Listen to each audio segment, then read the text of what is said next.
When I was a kid, there was an amusement park downtown, and my parents used to give me these dire warnings about staying away. They'd say, fucking, the Midway's populated with drug addicts and drunken sailors, prostitutes, he-she's, and, the violence. And they'd say the rides are poorly maintained and people die on them. And yeah, okay, maybe, they did find a mummified body in the Laugh in the Dark ride, and every time you went down there, somebody's getting stabbed, or there's a drunken brawl, or there's some shit going on, but I couldn't stay away. And then when I got older, I fell in love with punk rock, man.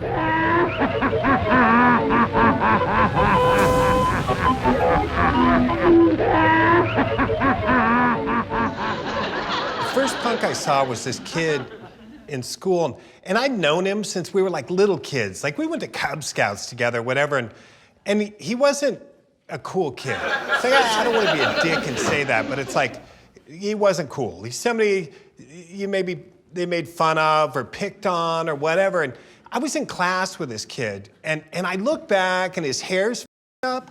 Like I had haircuts like that, but it was for punishment, right? This guy looked like he did it for fun or whatever, and his hair's up and he's wearing this t-shirt that says, "I'm an alien," or whatever. It's like, dude, you're already up. What are you doing? It's almost like he had a target on him that just said, me up. Just kick my ass, man. And especially where we lived. Now, I grew up in the suburbs. Manicured lawns, lower middle class, but suburbs, right?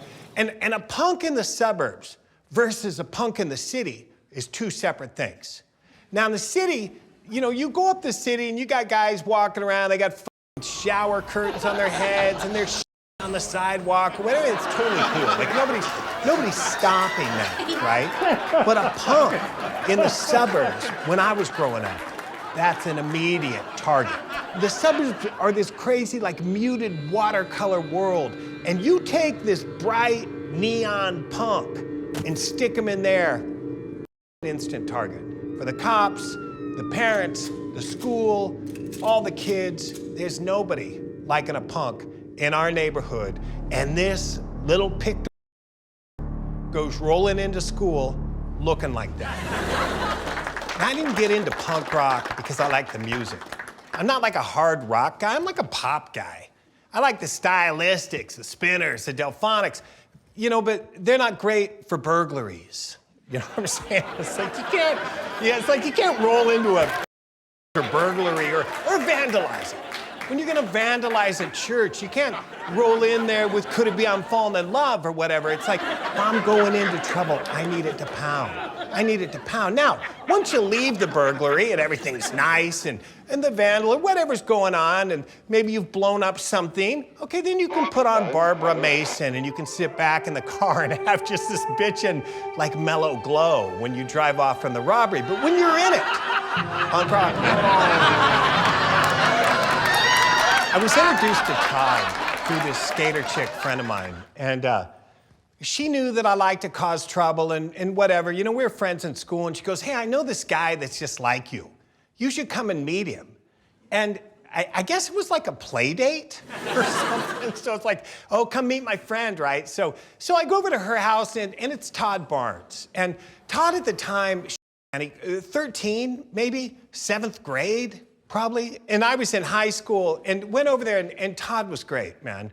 He had he was really lovable and really cool and artistic and fun and knew a lot about music, but loved trouble. And so he and I started talking about that. It's like talking about the thrill of a burglary or, whatever's going on. And Todd was stoked and we're going back and forth. And then he looks at me and says, "We should make a band." I'm like, band? Like, bands at the time, we're talking 70s, you gotta sing like, I don't know, golden voice of rock and roll or whatever. It's like, I can't sing and I can't play, right? And Todd says, let's start a band. So she had this guitar and this amp, we took it. So Todd and I took it, and we split, and we went over to his grandparents' house where he lived, and we started playing music.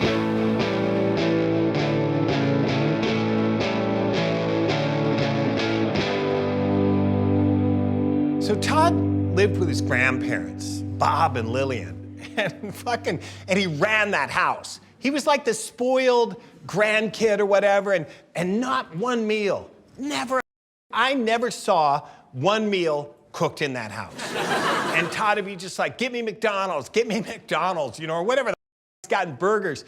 And then the other thing about Todd is he loved, and all young boys love corn, you know, and you kids are lucky today because you can just click on it. But back then, it was harder to find.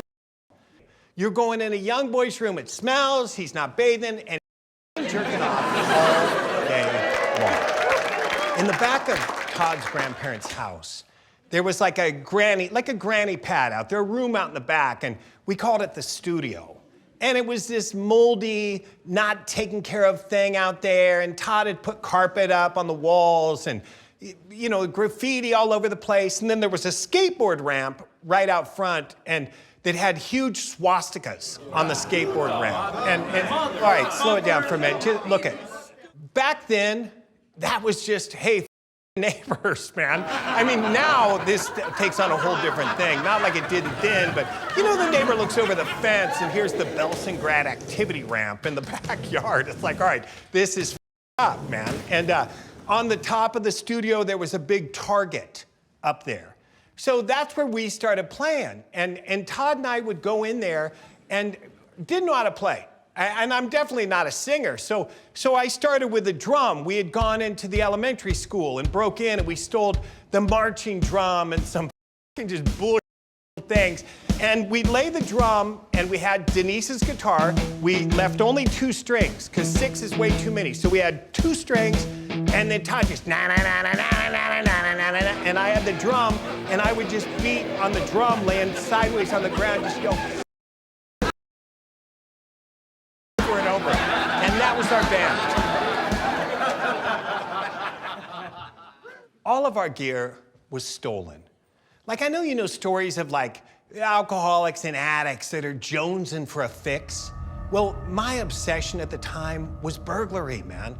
Burglary. Now, sometimes I'll say robbery, but a robbery, you know, I'm a burglar. I want to get in there at night. And so we would go, and that's where we'd grab our gear. We'd go to restaurants that had a band, live music, and we'd break in and we'd steal booze and steal their gear. We'd go to high schools, we'd go to music stores. A lot of times you just grab a shovel and just take out the front window and just jump in and just grab the stuff. You know, you grab a couple of guitars, grab whatever. You're out, you're in the car, you're gone. And the other one was churches.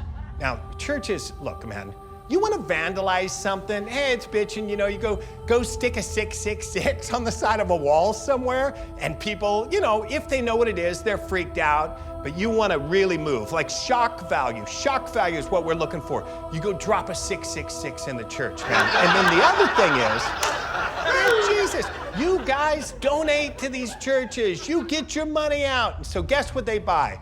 Expensive microphones, expensive PA systems. So you go in, throw a little holy water around, grab the microphones, grab the PA, excellent equipment. So that's what we did. We stole all our gear. Punk rock at the time was not popular. It's not popular. So the people there's guys that like the sound. Okay, you got the guys that like the sound of punk rock. They're listening to their records or whatever the hell, and you got those guys. But then you got the committed guys. You got the guys that are cutting their hair and dyeing it and putting those clothes on, putting that uniform, that outfit on. You got those guys. So a lot of the people that first liked punk rock, they're fucked up individuals, man. If you're willing to fight people at the liquor store, if you're willing to have everyone hate you, and you're in on that, well, you know what I mean? You're probably a little mental. And it was like this weird, almost a molecule of evil. Now, they weren't all in on the robberies. They weren't all in on the violence. but they were all in, one way or another. People talk about, like, the violence in punk rock, and I get it, man, it's a fucking bummer. It was a bummer. It bummed me out, too. But when it first started, like when the violence first started, it wasn't punk on punk, because there weren't too many punks. Now, you got those other guys that don't like punk rock, and they want to come down on the punks or whatever. Now, the first wave of punks, like I said, like that kid in high school, he's a smaller kid that gets picked on a lot. But now that second wave comes in, and we're not small. And we're skating, and we're surfing, and, you know, athletes, if you will. And we fought back. We fought back. So the violence that we had brought into this was against the people that were after us. And then, fucking, whatever, maybe you get a taste for it. You know what I mean? Maybe you get a taste for it. Get a little blood in the mouth, and all of a sudden you want to feed. And so maybe it did go a little further than it should have gone, okay? But I will tell you one thing, kids. The first fight that I got in, like a punk rock fight, was in an alley. And, you know, it's like, all right, well, let's go, man. We're all in. So we're fucking in. And I got whaled on the head with a bottle. Bottles do not break. When they hit your head, don't believe that movie shit, man. You get whacked by a bottle in the head, it ain't breaking, man. It's just ding. Just a big ding on there.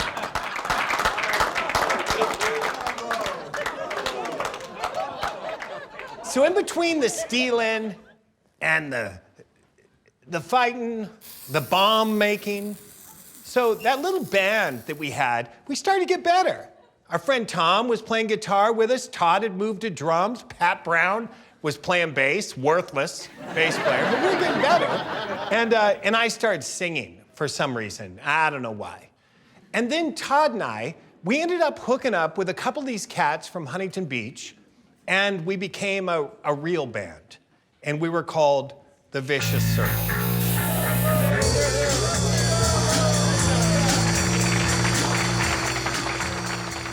Some people say that Vicious Circle was a gang. It wasn't a gang. It's like we didn't have any membership fees or dues. We didn't have any meetings. We didn't have any elected officers. It was just a bunch of guys, like-minded, maybe wearing the armband, a VC armband, claiming VC, doing whatever. And more people started jumping in. And just think about it, like if you're at a party and there's these guys being total animals, now do you want to get in with the animals? Or do you want to stand outside and maybe be a target of animals? Well, you want to join. So we had joiners. People joined. We started picking up members, we called it. Members. I remember our first show as Vicious Circle, we opened for Middle Class and the Germs. And I had a straight jacket, leather pants, and cowboy boots with spurs. Nothing better than spurs. Now, spurs are badass. You know, you walk in, you got the spurs, jingle, jangle, jingle. The only thing that was better than spurs is I used to put golf cleats on my bowling shoes, so you can just, you know, stamp a hand or foot or whatever when you're at it. I think at the start of punk rock, what it reminds me of is when I'd hear about those old 50s guys. So when rock and roll started to come out, and you get these real strict religious parents going, it's the devil's music, they're shaking, look at the hips. You know, they don't want to show Elvis or whatever. This is the devil's music, the devil's taking over these kids. I think it happened again until punk rock. And then it was the same thing. The devil's taking over these kids. They're fucking digging up graves. They're wearing swastikas. They're carving babies' heads. Whatever the hell. It was all over the news, the paper. Crazy sensationalism about what punk rock was. And then they'd see us. They'd say, that's one of them baby carving, grave digging, Satan worshiping. Let's beat his ass. The Fleetwood was known for violence. Violence, that's what it was. A little mini gladiator school out there, socking it out. You got the punks down there going around in the pit or doing whatever, and then you got these guys coming in from outside and they're gonna beat up punks. That's their bet. I'm on stage, and I look, and some guys got my buddy, one of the crew members, in a fucking headlock, and he's choking him out. Okay, so I dive off stage, kind of like boot first, and get him with the spurs up the face and into the eye, and, you know, took whatever the hell it is, all right? He didn't enjoy it. He goes out to the car, goes and gets, well, he gets a bike. He goes out to his bike, goes and gets a pistol. He's coming back in. Somebody warns me, hey, he's coming after you, blah, blah, blah. I got the hell out of there. So do you, sitting back there. You might think, great, this is great. Running around, robbing, fighting, whatever. It's like, yeah, that sounds great. But guess what, man? Nobody was stoked on me. Nobody was happy. You know, I don't want to claim PTSD or something, whatever I've got enough of them. I don't need to claim that. I will. I'll claim that one. Well, I'll claim it later. But when you're living like that, and you're around like a punk, and you're fighting these people and doing this and pissing these people off, and then you start getting the guys coming after you. And my car is getting vandalized. I'm waking up and there's a pickaxe just the front window of the car, and, you know, fires going to fights, and people are coming after you constantly. It's like the total gunfighter syndrome, man. And then you start building up a reputation. Oh, Jack did this, Jack did that, Jack did that. Well, I'm gonna up. You know, whatever. It got to the point where I can't even leave the house, man, without a crew, because I'm getting in it. I go to the liquor store, I'm getting in it. I go here, I'm getting in it. And it's like, yeah, there is that bit where you get juice for you didn't do, but you get blamed for a bunch of you didn't do either. Somebody burns down, okay, well, I might have burned down the store. All right, that's a bad example. Yes, okay. Whatever, I'm getting blamed. People are pissed, and it's 24 hours a day, psycho, and it got to the point where I take it. And I decided I'd had enough. That was enough for me. I was done with that. Every day I snapped, I had enough. I got on a plane, I took off for Alaska. And that's where I went. It's like I'm getting the why I picked Alaska? Fuck, who knows? It's like when you're going, you don't get out brochures. You know what I'm saying? Well, people are trying to kill me, so I was thinking maybe Cancun. Nobody's thinking that. It's like, get on a plane right here.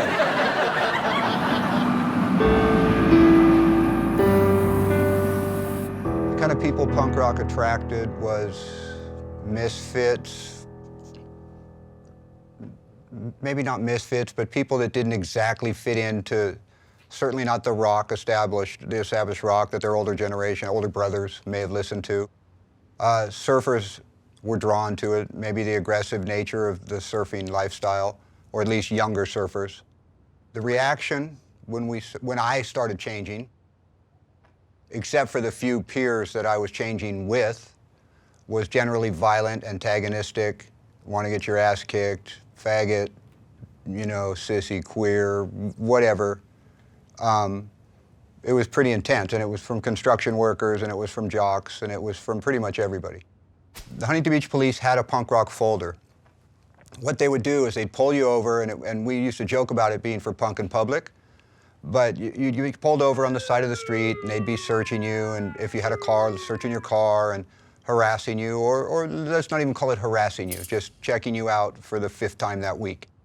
And they would take a shot on the sidewalk, take a picture of you before they would let you go.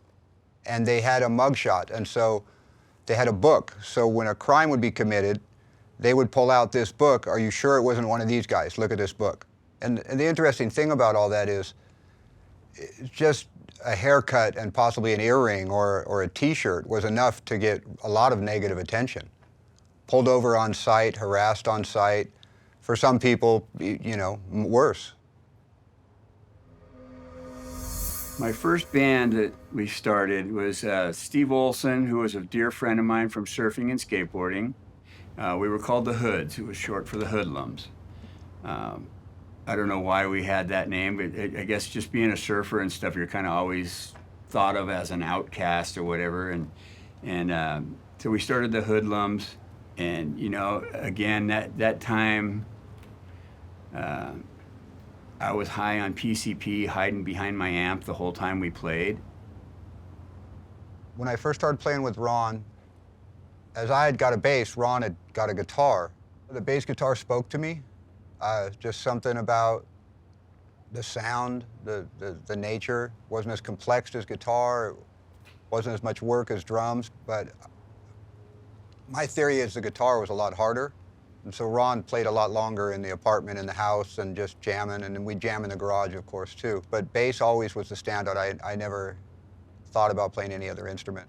I met Todd and Pat Brown together at Lakewood Skate Park. They had German helmets with the big spikes on their helmets at the skate park. Todd was a funny guy, and he was quite a character. I mean, just, it's hard to describe. I mean, he was really a genuinely funny, constantly creating goofy cartoons, and you know, he had these dreams of all these big bands that he wanted to create, and he would draw posters of them and you know, set up as many drums as he could. He would make me learn Rush songs so he could practice Neil Peart. I'm like, I hate Rush, you know? Stuff like that. He was a funny guy. I mean, he definitely borderline elderly abuse with his grandparents, you know? I mean, that's a stretch, you know, pretty much he ruled that house. Todd loved weapons. Todd made battle axes, swords, maces, shields. Todd would have theme days. If you arrived there on that certain day, he might be in the backyard chopping up a tree with a sword he had fashioned or a battle axe. But he would just make anything and play with anything and destroy everything. Eventually, I made the move to move into the studio at Todd's. I moved in there because I was spending so much time there anyway, and we just wanted to play music all the time, or some sort of noise, you know. And so I moved in, lived there for quite a while. And Roach eventually moved down too, or up from Huntington, and we all just played every day, hours on end, and it made noise and tried to create. You know, I carried my guitar around with me everywhere, and this is probably, I'm guessing, 1980, right? Somewhere around 1980. Pat Brown was the first one to utter the words T.S.O.L. The name was stolen from a television show one night we were watching late at night. It was a band called Sounds of Liberty. We wanted to be the true Sounds of Liberty in our drunken state. And he ran out of the room yelling, T.S.O.L, T.S.O.L. I didn't know what he was even talking about.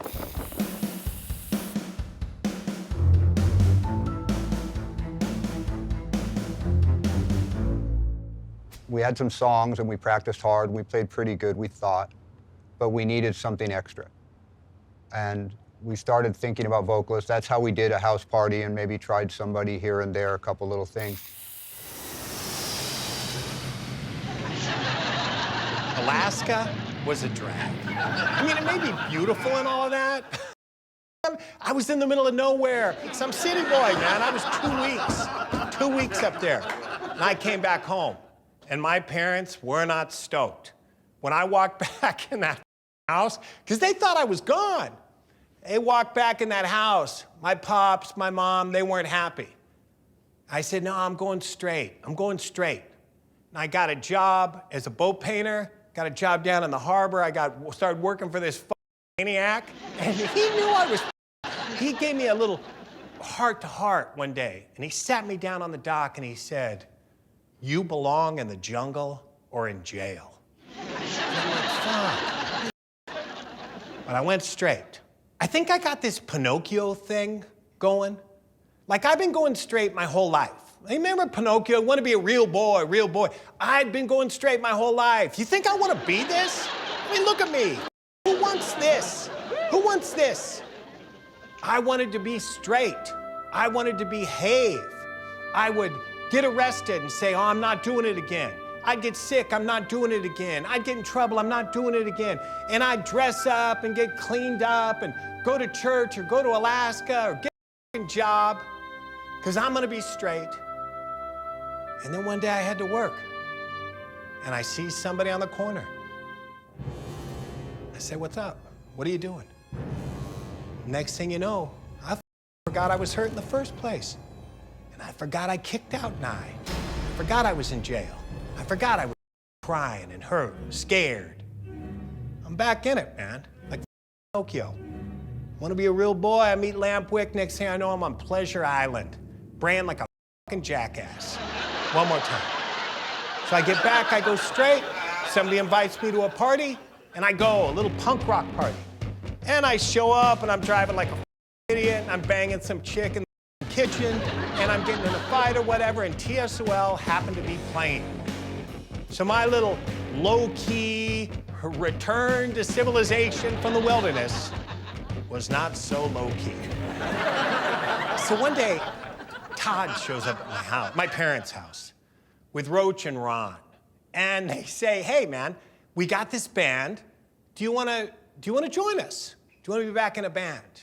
And Roach had given me, Roach is a real heady cat, man. And he was giving me this talk about the politics or whatever, and I don't know anything about politics. I don't care. I'm a kid living with my parents. The only politics I'm worried about is my pops coming down hard, tell me on. You know what I mean? Like, I don't really care about politics, but I used it as an excuse. I went to my family and said, I'm gonna start playing music again, but these guys are righteous. They got a solid cause. It's like, yeah, they got a solid cause. I'm in. So I end up going back over to Todd's house. I saw this thing on TV one day about making a band, like creating some band or whatever, putting these guys together. And I thought nobody would have created us, other than the fact that we were good looking and we were all tall. 6'4", 6'5", 6, there's nobody, we're the biggest band in America, man. There was nobody short in this band. But nobody would have ever put us together. It's like not making a band, it's like making a monster. It's like, who's gonna monster and say, yeah, this is what I want. I want this flamboyant, violent, crazy monster running wild across the countryside. And then right before it's gonna do my bidding, this flamboyant stabs me and slits its own throat.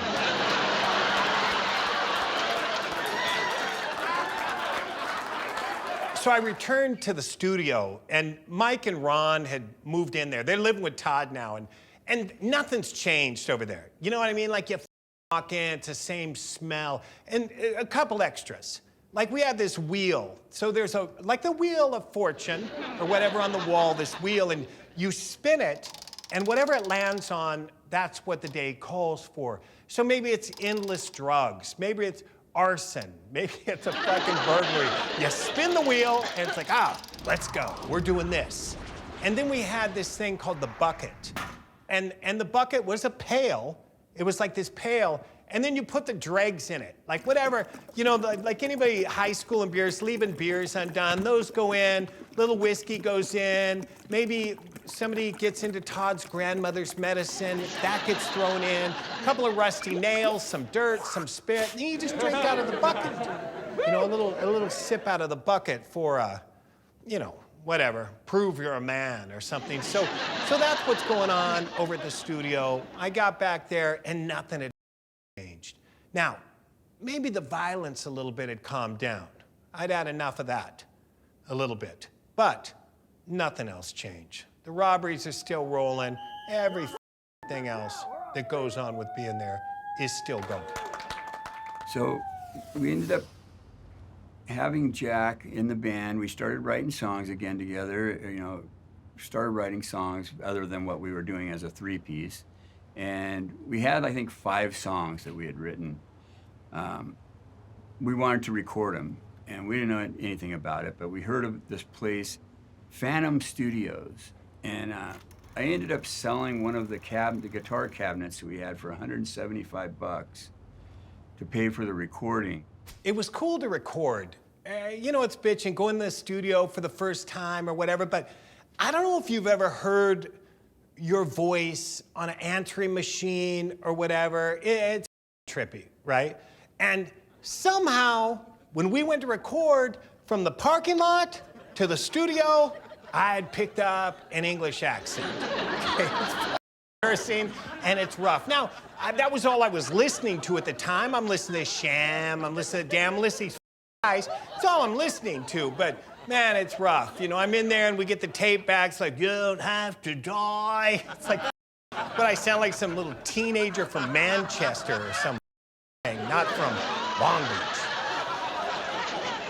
TSOL had almost an instant following. Like all those guys that liked Vicious Circle, because Vicious Circle, before we were done, had gotten popular. Names getting around, getting crazy, that rep's getting built up. Well, when TSOL started, all those guys just came over.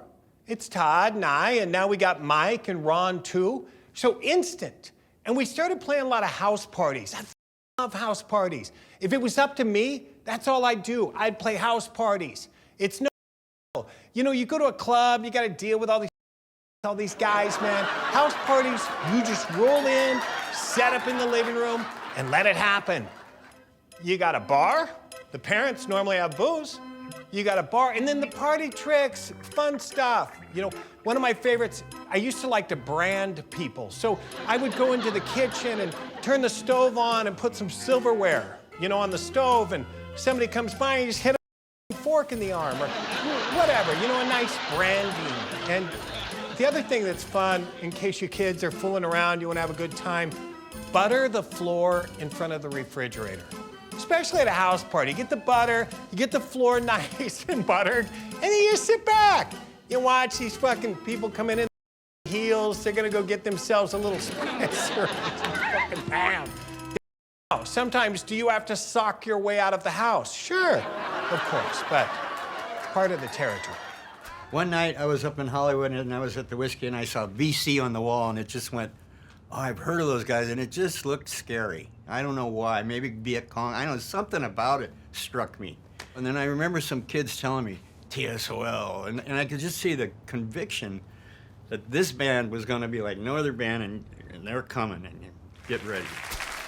Cuckoo's Nest was, it was kind of like Orange County CBGBs or whatever. And that's where TSOL basically, that's where we had our first gig. Now, you gotta remember that punk rock at the time, like we talked about, not popular, not cool. So if you own a punk rock club, and it means you're gonna be dealing with the police, and you're gonna be dealing with the city council and the courts and it showing up. So some of these early punk rock club owners were thugs.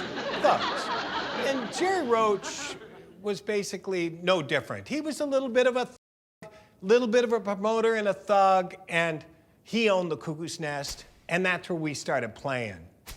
A few doors down from the Cuckoo's Nest was this place, it was a cowboy bar. Now you'll hear people say Zoobies, Zoobies, Zoobies because of the song, the Vandals song that had that in it, but that's not where it was. The guys that we were fighting with were the cowboys at this Crystal Saloon bar. Totally different. Now, Zuby's a little restaurant or whatever. The Crystal Saloon are drunken boys that were coming over and fighting the punks. In the early 80s, I was working in a bar up on 17th and Placentia. It was really it was next to the Cuckoo's Nest, an old punk rock bar, and we were a cowboy bar, so the two sides didn't really blend too well together. The Cuckoo's Nest kids started coming around. The first guy I noticed had a swastika shirt on, and he had dressed like one of those kilts. And everybody was looking out the window at him like what an asshole he was, and he was standing outside the window making gestures and shit like that. So someone went out and punched him. We started to have fights in the parking lot. Anybody getting out of a car, if he saw one of them, he'd pound on them. But they would gang up in numbers and catch guys coming out of the Crystal Saloon and beat the shit out of them. And so it started to get, the ante started to get a little higher. Then our owner got hit in the head with an axe. And that everybody started bringing guns to the place. So these battles with the Cowboys, excellent, excellent. You know, it's like you're socking it out and going nuts, and sometimes the Cowboys would win, and that wouldn't be good. But the punks won a lot of times. Sometimes the Cowboys win, a lot of times the punks win, sometimes the police lost out in that parking lot there. But it was a place, a great rallying point for all of us. And in that club, that's when the dancing that so many hated, that's when it really intensified. The pit itself, and this is bitchin', man. When you talk about punk rock and dancing or whatever, we got the pit. It's like sounds like a Vincent Price when I got down in the pit. It's like some Vincent Price movie or something, but the punk rock dancing was, I loved it. Now, it's so strange, I had never danced until punk rock, ever. Like my first dance wasn't at 7th grade, you know, slow dance. It was the first time I ever danced was with guys, a bunch of guys getting together, man. And it was cool because, like I said, I still got some problems. I'm a little tight-assed, you know, a little bit. And, you know, the little body conscious, social, whatever the So the cool thing about punk rock is the first dancing that was going on, it's kind of, you know, you're just around, you can just stand there and kind of jerk around a little bit, and it's cool. Now, we're coming out of 70s, man. This is different. Down the 70s, they're doing whatever. I don't even know what that looks like. Anyway, whatever, they're doing whatever. So punk rock, they come in, they're kind of jerking around a little bit. Now, the older punks, they didn't like us. They didn't like the young, violent, strapping young boys coming up in there. Coming out of the 70s, they're little bumping around into people. Well, that's tough and cool and fucking wild. Like, you think about the 70s, everybody's got their room, their space. You don't want to bump into somebody. They're going to spill some cocaine on their polyester shirt or whatever the fuck's going on. So yeah, pogoing in that seemed kind of heavy at first. Well, you know how that goes. It's like you do one, you got to do another, then you got to do another. So you get out there and you start maybe jerking around a little bit, and then you're bumping into somebody. And then they're bumping back, and then it starts escalating. And then those old Hollywood punks, they don't want that anymore. They don't want to sit there, because you're not jerking around anymore. Now you're... And then on top of that, the other one of my favorite dances was the worm. It's like, you kids don't do this. We did. You drop down on the floor and you just roll around on the floor while people are there, and they used to say they're worming in broken glass. It's like, yeah, glass on the floor. We didn't just break it and go lay in it. There was just a certain excitement with TSOL that wasn't there for other bands, put it that way. And it was this zeal, this dedication. It was like the center, as far as I was concerned, of hardcore punk. I like a good tale. And punk rock at the time had taken on this bitchin', at least to me, this bitchin' kind of Dickens thing, this Oliver Twist. You got these club owners like Jerry, they're like the Bill Sykes character.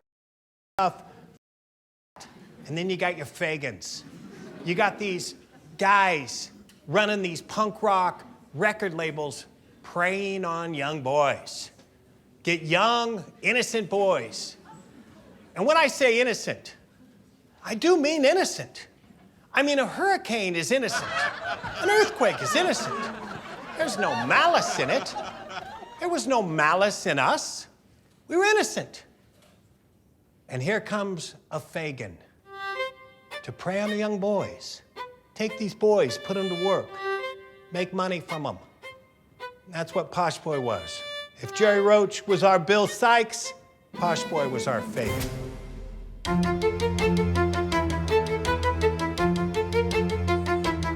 The first record, the EP, I don't remember how it all fell together, like with Posh Boy and everything, but I know that when we went to record it, we just had decided to give him our oldest songs, you know, because the contract was, I think Jack or somebody, you know, wiped their ass with it and flushed it down the toilet, or, you know, signed it in blood. Who knows what happened? I don't think we trusted Posh Boy at all. When it came time to record with Posh Boy, we gave him our older songs. We didn't give him the newest songs. We had all the EP and the LP songs at the same time, and we gave Posh Boy the older songs, probably because we didn't completely trust him. And what do we're contracts. Todd was like 14 at the time. I'm signing and I think that contract ended up in the toilet somewhere. It's like, we didn't give a we didn't. This is punk rock. You don't get. And we didn't care, not one bit. We gave him the old songs. We knew he was gonna burn us. Give him this. Let him take it. When we made that record, there was no thought of rock and roll dominance. We're not sitting there thinking, yeah, we're gonna last forever. We're gonna be on the radio, stars. We're gonna make money. No, man. No, because nobody gave a. Nobody cared about punk rock back then. Nobody's lining up saying, I'm gonna get in a punk rock band and make some money and be a star. It's none of that was going on. We didn't have those thoughts in our head. We're just, and it's all for the moment anyway. That's what it was, for the moment. The moment. You want to rob, you want to up, blow it up, you want to break something, arson, sex, do it for the moment. Jump in, because we're not going to anyway. You're not going to last. If I knew I was going to last, I would have done it anyway. The cool thing about punk rock is, I think it's probably the first time maybe in history that people are making records and they can't play their instruments. Even in the 60s or whatever, those bands, you're like, oh, I dig the Doors, I dig this, I dig. Well, they had the Wrecking Crew, they had those guys playing for them. They weren't even allowed. But in punk rock, nobody gave. Cars aren't tuned. The are off time all over the place. Finger can't sing. No one gave it. Nobody gave it, man. Do whatever you want. Play, no problem. We're looking for the feel. We're looking for the feel, the energy, the attitude. We're not looking for this. It was great to finally have a record out. It was legitimizing. It was a starting place. It was a way to get more people to the shows and people to remember the songs other than just your hardcore fans. It was a way to travel and go outside the boundaries of Orange County or LA County. You know, it meant everything. Plus finally legitimizing the music, you know. The record's gonna last forever, so to speak, but the band may not. He fucked us. So what? So what? I mean, he spent $500 making that record. He stole the writing, stole the publishing. You can hear a motorcycle going by in the background. And that's all right. I don't mind. It's punk rock. You kind of gotta like that a little bit. Like when you get involved with somebody that burns you, you gotta laugh, man. It's like, hey, woo! In my opinion, the record was received well. You know, we had good songs and we had a good live show. I don't think any of our recordings really come close to our live shows, but it was close enough to where it helped us quite a bit. We were able to finally get a little bit farther out of our area code and people might know the songs and stuff. We were able to go to San Francisco. We were able to do different things that we couldn't have done without a record.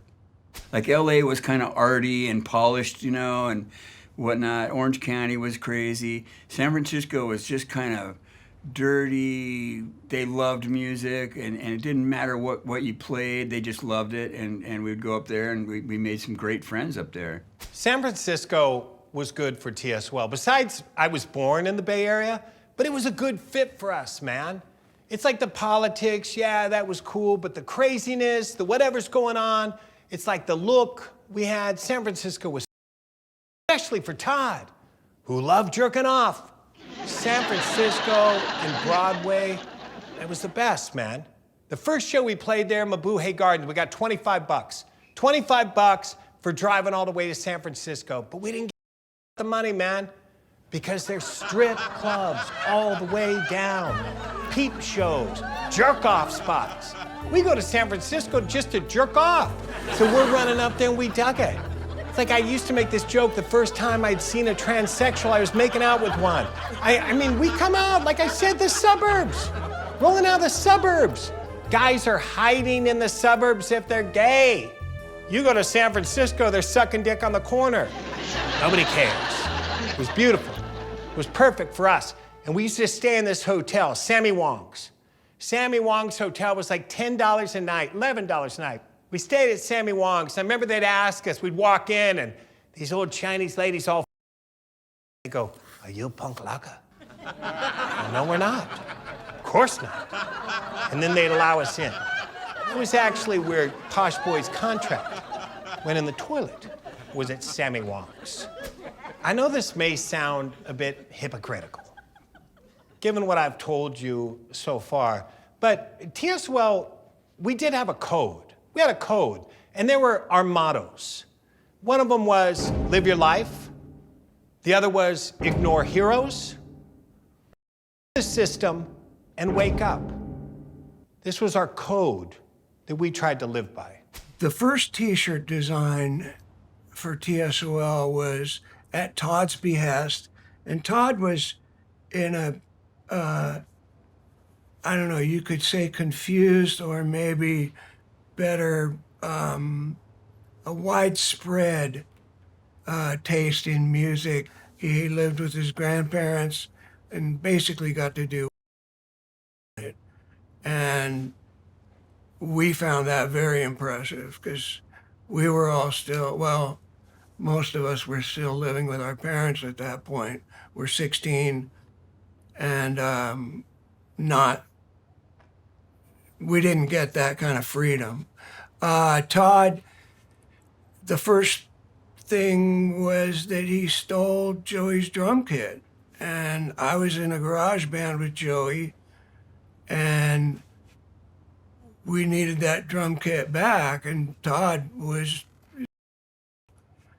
and that was kind of where we learned that these guys just really, really didn't care.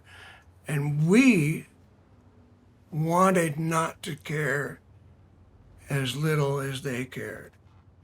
And so we idolized them for that absolute mayhem that they could bring to any situation. Todd was amazing to us. And he was deep into craft. And so there was this strange kind of overlap when it came to designing the shirts, where he said, I want it to look like that. And he pointed at the Vivienne Westwood Sex Pistols t-shirt that said destroy with the inverted cross. And he said, I want it like that, but with TSOL instead of destroy, and then live your life, ignore heroes, system, wake up, silent majority in text over the rest of the shirt. I think the whole DIY ethic came out of a live your life philosophy. It's like when you look at these people, you can do research on it, you can find these people that are dying or whatever, and it's like, what do you regret? What do you regret? And it's never what they did, man. It's what they didn't do. I wish I did this. I wish I wrote a book. I wish I made a band. I wish I traveled. I wish I did this. I worked at my life, my whole now I'm dead. I wish I'd done something. Live your life means do it. Get off your ass, go out and do it. What you don't got, who's not care you, who's not man. It's almost like a civil disobedience trip. It's like the whole against me, my whole against me. So I'm gonna do this instead. I'm gonna step out and do this. I'm gonna live. Now, coming out of the 70s, you know, you got these rocker cats and security and buses and VIP and all that. In punk rock now, man, we're shoulder to shoulder. We're right here, comrade. We're in it with you. You're not above me, you're not below me. You're eye level. Eye level. Ignoring these that this rock star bullshit fly here. It's this shoulder to shoulder. Follow no man. Have no master. Ignore heroes. Ignore heroes. That was part of the motto.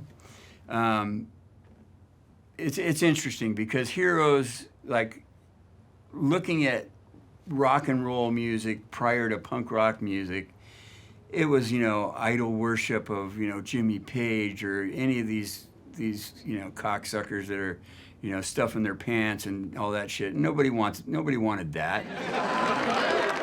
Some of these punk rock journalists, music journalists or whatever, they talk about how T.S.O.L's first record was so political. And yes, you got songs like World War III and, you know, superficial, abolish government, whatever it is.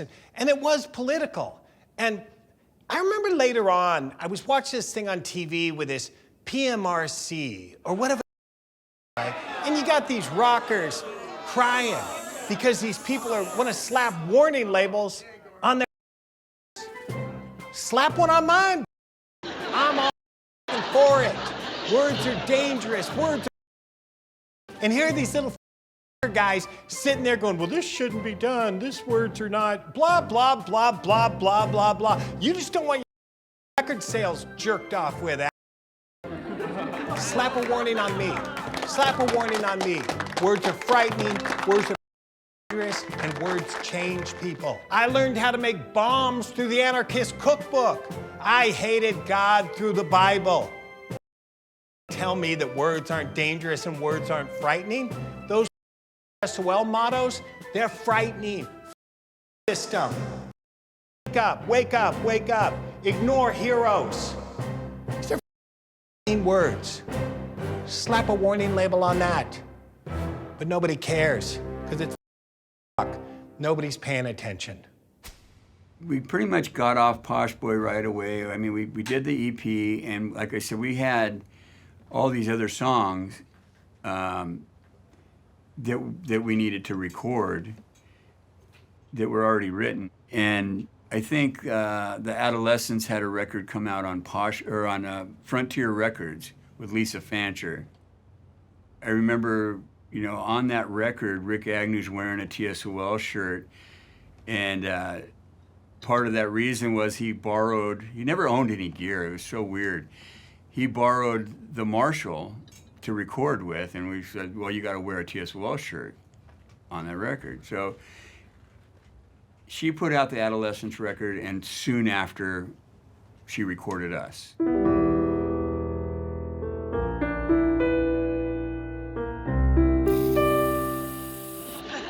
The Adolescents basically got us onto Frontier Records. And you can even see in the middle of the record, it says Hung Hokey and the Frank for entertainment. But you know, the one thing we got this gothic label slapped on us. And once again, oh, they've gone goth. On goth. Why? Because the cover's got graveyard on it? Like, I've been in graveyard. I love, what kid doesn't like robbing graves? Everybody likes robbing a grave. Bury something, somebody's gonna wanna dig it up. Deal.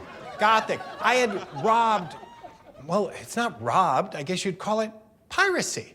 I had been ripping off yachts, rowing rowboats out to yachts with and ripping them off, and I had stolen some camera gear and traded it to a guy. Roach would find a liked, and he airbrushed this gothic cover. Gothic cover. They said they had gone death rock. Means. And there was a song on that record called Code Blue. Okay, Code Blue. It wasn't really, you know, supposedly this song about. It wasn't a song about people. It was a young man's frustration dealing with relationships at school. Talking and backstabbing and all that bullshit on in teenage relationships. And the blah, blah, blah, blah, blah. And the kid says, hey, I'd be a dead person. It's frustration. You know, I can jerk off in their hair and they won't complain. That kind of thing. No big deal. And the other thing about changing, I'm very suspicious. If you're not the Ramones, I'm very suspicious of these punk rocks that same sound, never progress, never change, no open mind, nothing's fucking moving. It's the same song over and over and over again. Why? Why? Because it sells. You buy it. So they give you the same over and over again. Well, back then, we're changing because we're not worried about selling. It's like writing a book, man. You got this chapter, then the next, and the next, and the next. You can't write the first chapter all the way. Story's got to move and change. So on Dance With Me, we moved. We changed. Started innovating. I started developing my sound pretty much after the first EP. If you listen to Dance With Me, there's a bunch of chords on there, which if you typed them into a chord program, it would come up as unknown chords. Did a lot of open strings in my chords,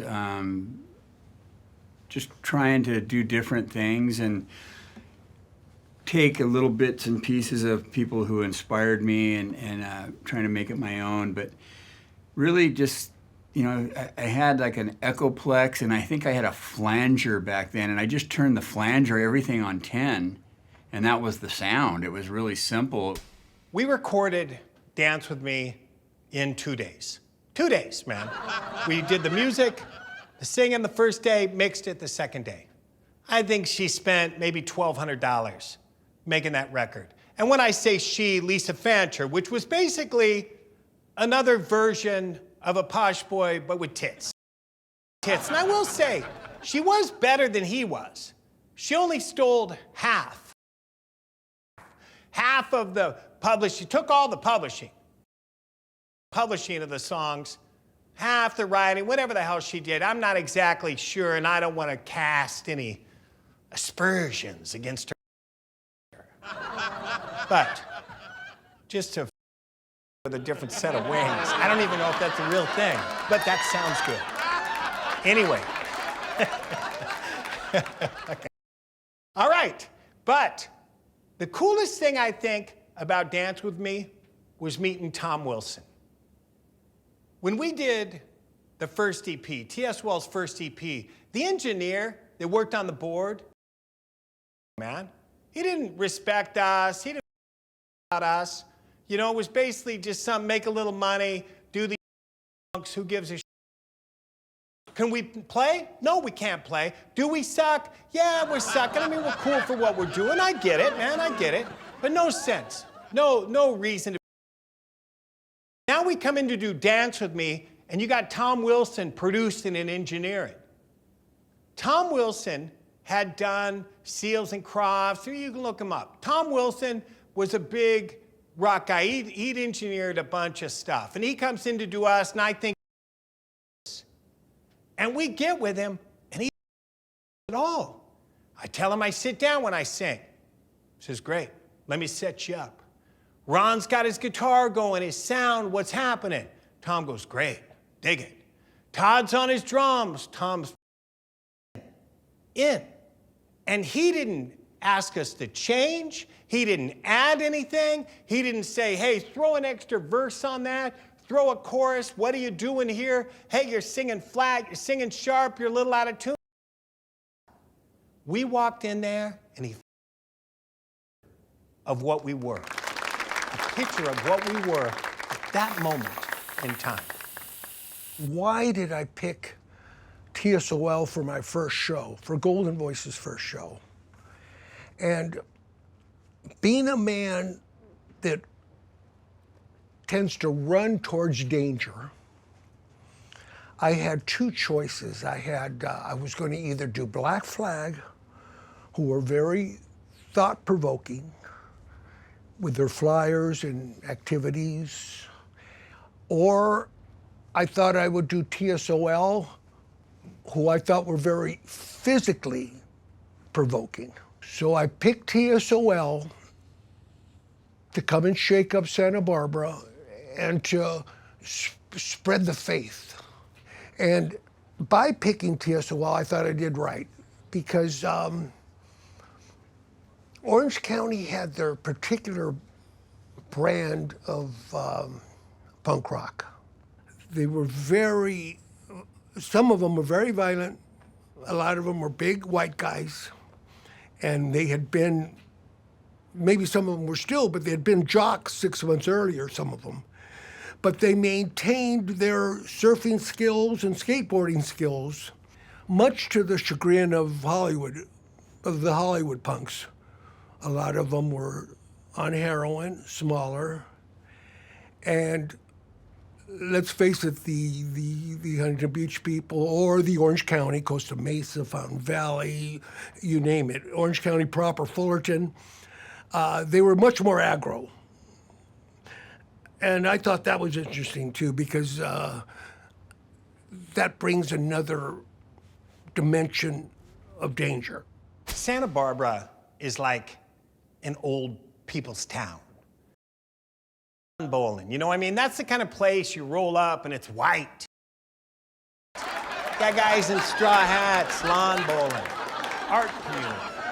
And Gary Tovar invites us up to play a show. So we go. And we go to his house, he's got a nice spread. And great. And the show was at a little rec center, and we go down the rec center, and they said, hey, no stage diving. So, all right, let's pull these tables up, and let's dive off these tables. And I'm just suggesting it to the kids, and they feel like doing it. So we have a great show. But it's not enough. It's not enough. You need a little bit more. So we had a couple of hotel rooms. So we invite everybody at the show to come over to the hotel. And they show up. And we get to this hotel, and you know, kids will be kids, and the TVs street, and the couches and the chairs are in the street, and we're crossing from this balcony to the next balcony, getting in that place, throwing those, and the police show up. And these are Santa Barbara police. What are they gonna do? They roll up on lawn bowling because they're, you know, they've in their Depends during the.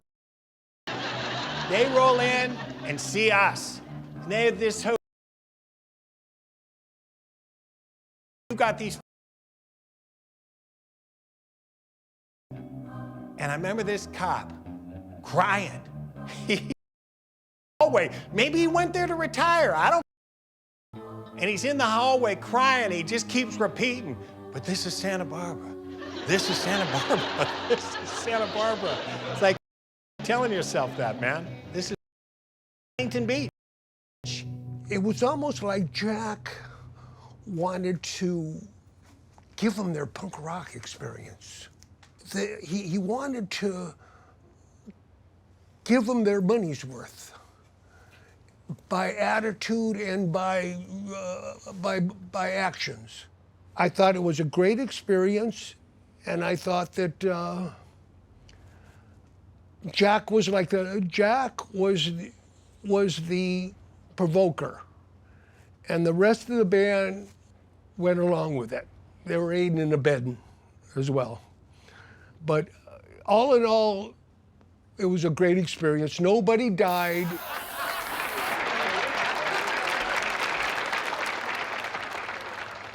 The kids love to come up on stage. Some of them don't like to get off the stage when they're up there, but you know, if you look back at TSOL, there was if you're in the audience looking at the stage, there was always from day one. You look at the earliest photos of the Cuckoo's Nest, there was always people backing up the band, like surrounding the band on stage. So we never really were up there alone. There was always people up there. But I really don't care. As long as they don't step on my shit, you know, I could care less. It's kind of part of TSOL. You know, I think I've actually thrown more than most bouncers have. Because the kids start rushing the stage. They go, because like I said, man, I like parties. I like house parties. I like getting in. I like them on me. I want them on me. And the kids get in, come across, and they bump into you. And the smell of leather and trace flores in the hair.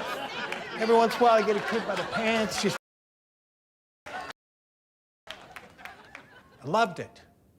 TSOL was probably the first band, the first punk band, where the audience took the stage, took it, where we had so that we couldn't even play because the kids were involved in the thing, and I'm all for it.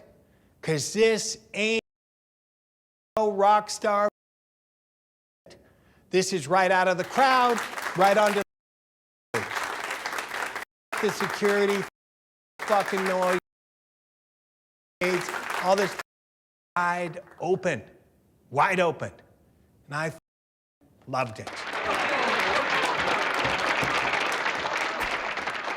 There was talk this one night, we're playing a show, and I think Human actually set it up for us. It was with the Dead Kennedys and 45 Grave at the Florentine Gardens. So there was this talk about management, coming to manage us, as if we could be managed. Mike and Cindy Varani were the manager of the Dead Kennedys. The Dead Kennedys, to me, was the biggest punk band, American punk band in the world. They were traveling all over the globe. Mike and Cindy were sharp, and you know, they made stuff happen. They went after it, and they saw something in us. And I think they were a little surprised because we were kind and we were respectful, and I don't want to say gentle. That sounds like those words would go together. Let's just say we were kind and we were respectful, and we treated them like equals and like friends. First time I met him was up backstage, which was up some stairs. And here are these 6'4" guys, 3 6'4" guys. My husband was 6'4", Mike. And it was like Land of the Giants. And just immediately, we just felt drawn in. We just felt like we found home. For us, it was an immediate attraction. And we'd listened to Dance With Me a number of times, so we really liked the songs. And it was, here was a band that was, you know, punk, but there was this pop element, there was this more fleshed out element of musicality to it that you couldn't find really in the hardcore scene. It was just so different.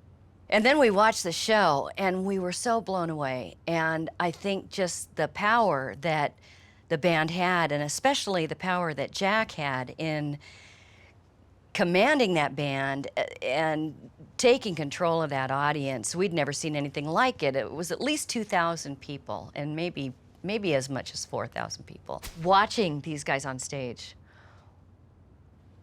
you've got 3 guys that are 6 foot something or other that are fronting this band, and Jack is always, you know, back and forth on that stage. And so the power that came visually and, you know, the sounds that came from that band were just, it was an experience. It was just amazing to see how TSOL ignited that audience, how that whole audience lived for TSOL. Promoters. That time at punk rock, you started getting guys that weren't fans of punk rock coming in to make punk rock money. Music was changing. That rock and roll, man, like people wanted to see punks. So you get these guys, these rock and roll guys that all have decided now they want to come in and put on a punk rock show. But they don't understand they're dealing with animals. These guys are dealing with motherfucking animals, and they roll these guys in. It's like, what do you expect when the animal all over your carpet? We go and play this show. We got Mike and Cindy with us. We roll in, and it was one of those nights. one of those nights. The disco ball gets ripped down. The promoter lives upstairs. His clothes in bed might have been lit on fire and then pissed out. And there's some fighting and some other things going on. And then we took the money. We took it all. Yeah, they were bad that day. Then they performed beautifully, but they really were bad boys that day. They did some damage.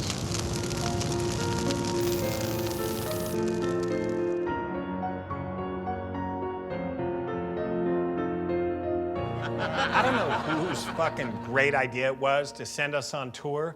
I mean, I get it. It's almost like, hey, you got these kids, let's just your military academy or whatever. But we got Microwave was our tour manager for that first tour. And he shows up at Todd's house. He's got a shows up at Todd's house with a cube truck, like a moving truck, something you get at Riot or U-Haul or whatever. There's no windows in the thing. It's a cube with 2 doors and a little crawl space in the front. And that's our tour vehicle. I think we put a couch or a mattress in there with the rest of the equipment, and we were pretty much like a bunch of animals living in the back of that thing. When we would get to the town, we would scatter like wild animals and go and get in bits and pieces of trouble everywhere, to the point of where the tour manager, Microwave, a Dead Kennedys roadie, would stop taking us to the towns. He would park outside the town at a rest stop and only take us in the next day when he had to, so we would get in less trouble. I went to visit Todd.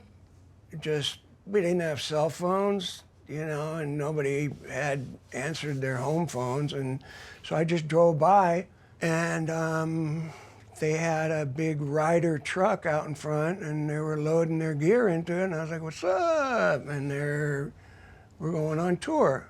So I said, "Where are you going first?" And they go, "San Francisco." And I go, "Hell, I could just go to San Francisco with them."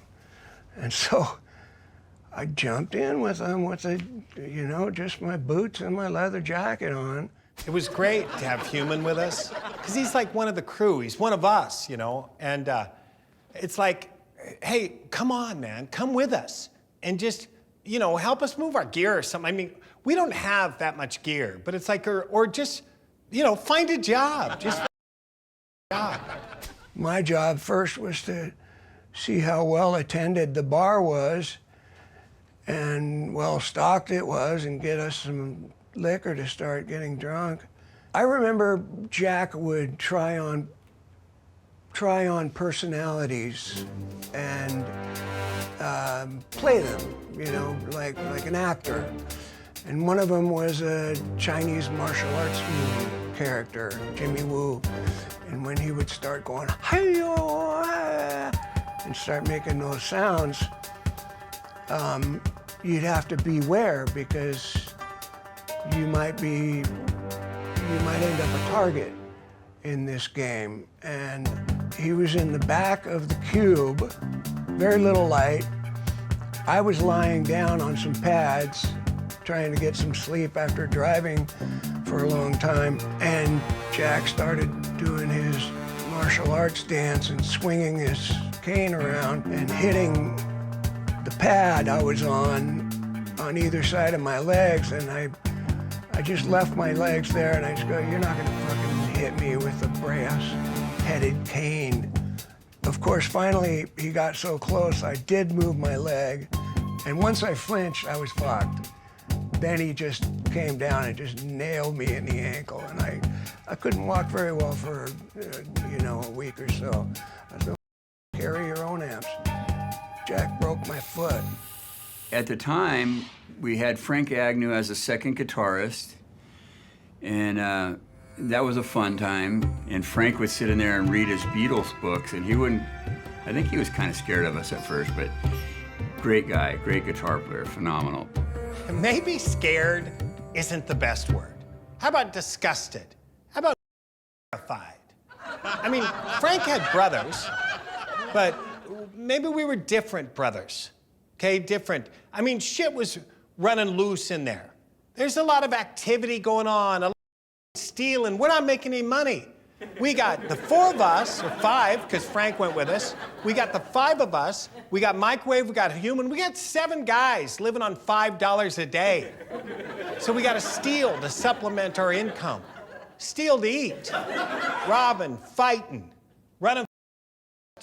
And at the time, you know, punk being what it was, in the bigger cities it's cool, but in the smaller cities, not so cool. So we're getting out of these places. I remember Frank hanging onto my back of my pants. You know, like we're walking down the street, he's hanging on my pants because guys are at us, man. And Frank got thrown in with animals. What happened? Thrown in with animals, and he's a guy. Frank is so solid and a great musician and a good friend. But probably not the right crew to be.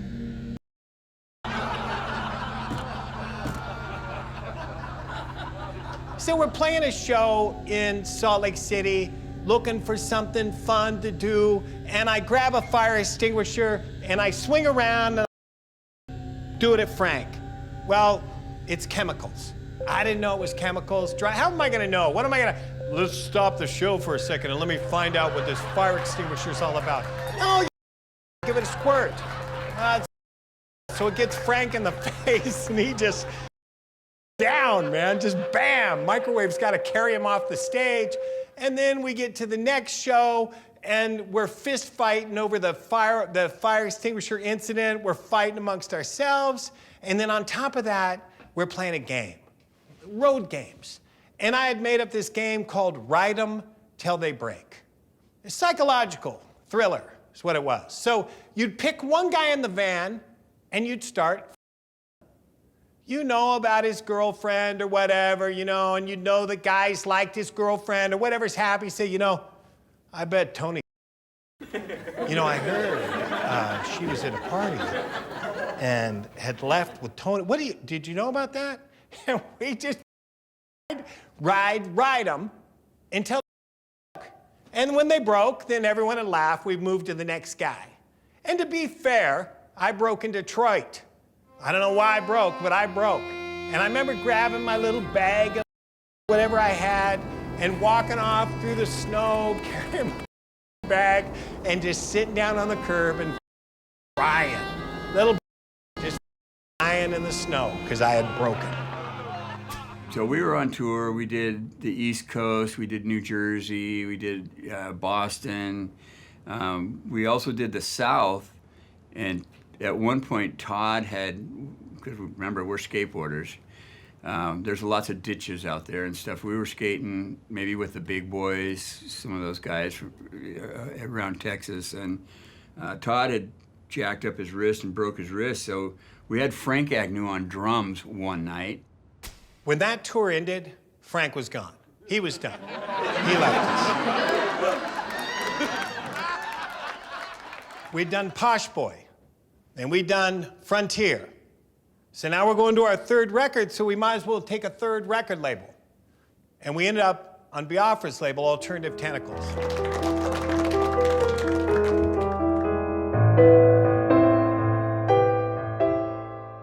When we recorded Weathered Statues, that was quite a bit different sonically for TSOL on that record.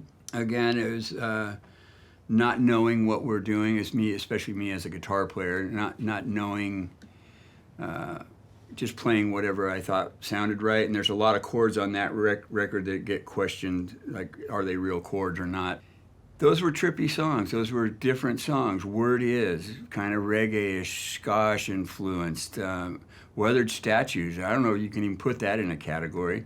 Thoughts of Yesterday, another trippy, driven, kind of English influenced, you know, Along Wire, Gang of Four, that kind of stuff, you know. It kind of stands on its own.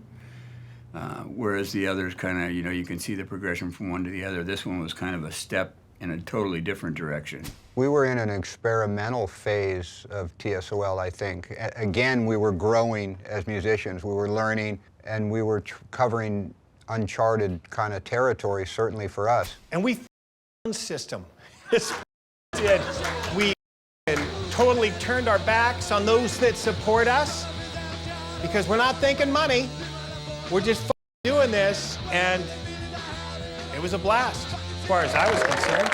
And Tom Wilson, once again, let us do anything we wanted.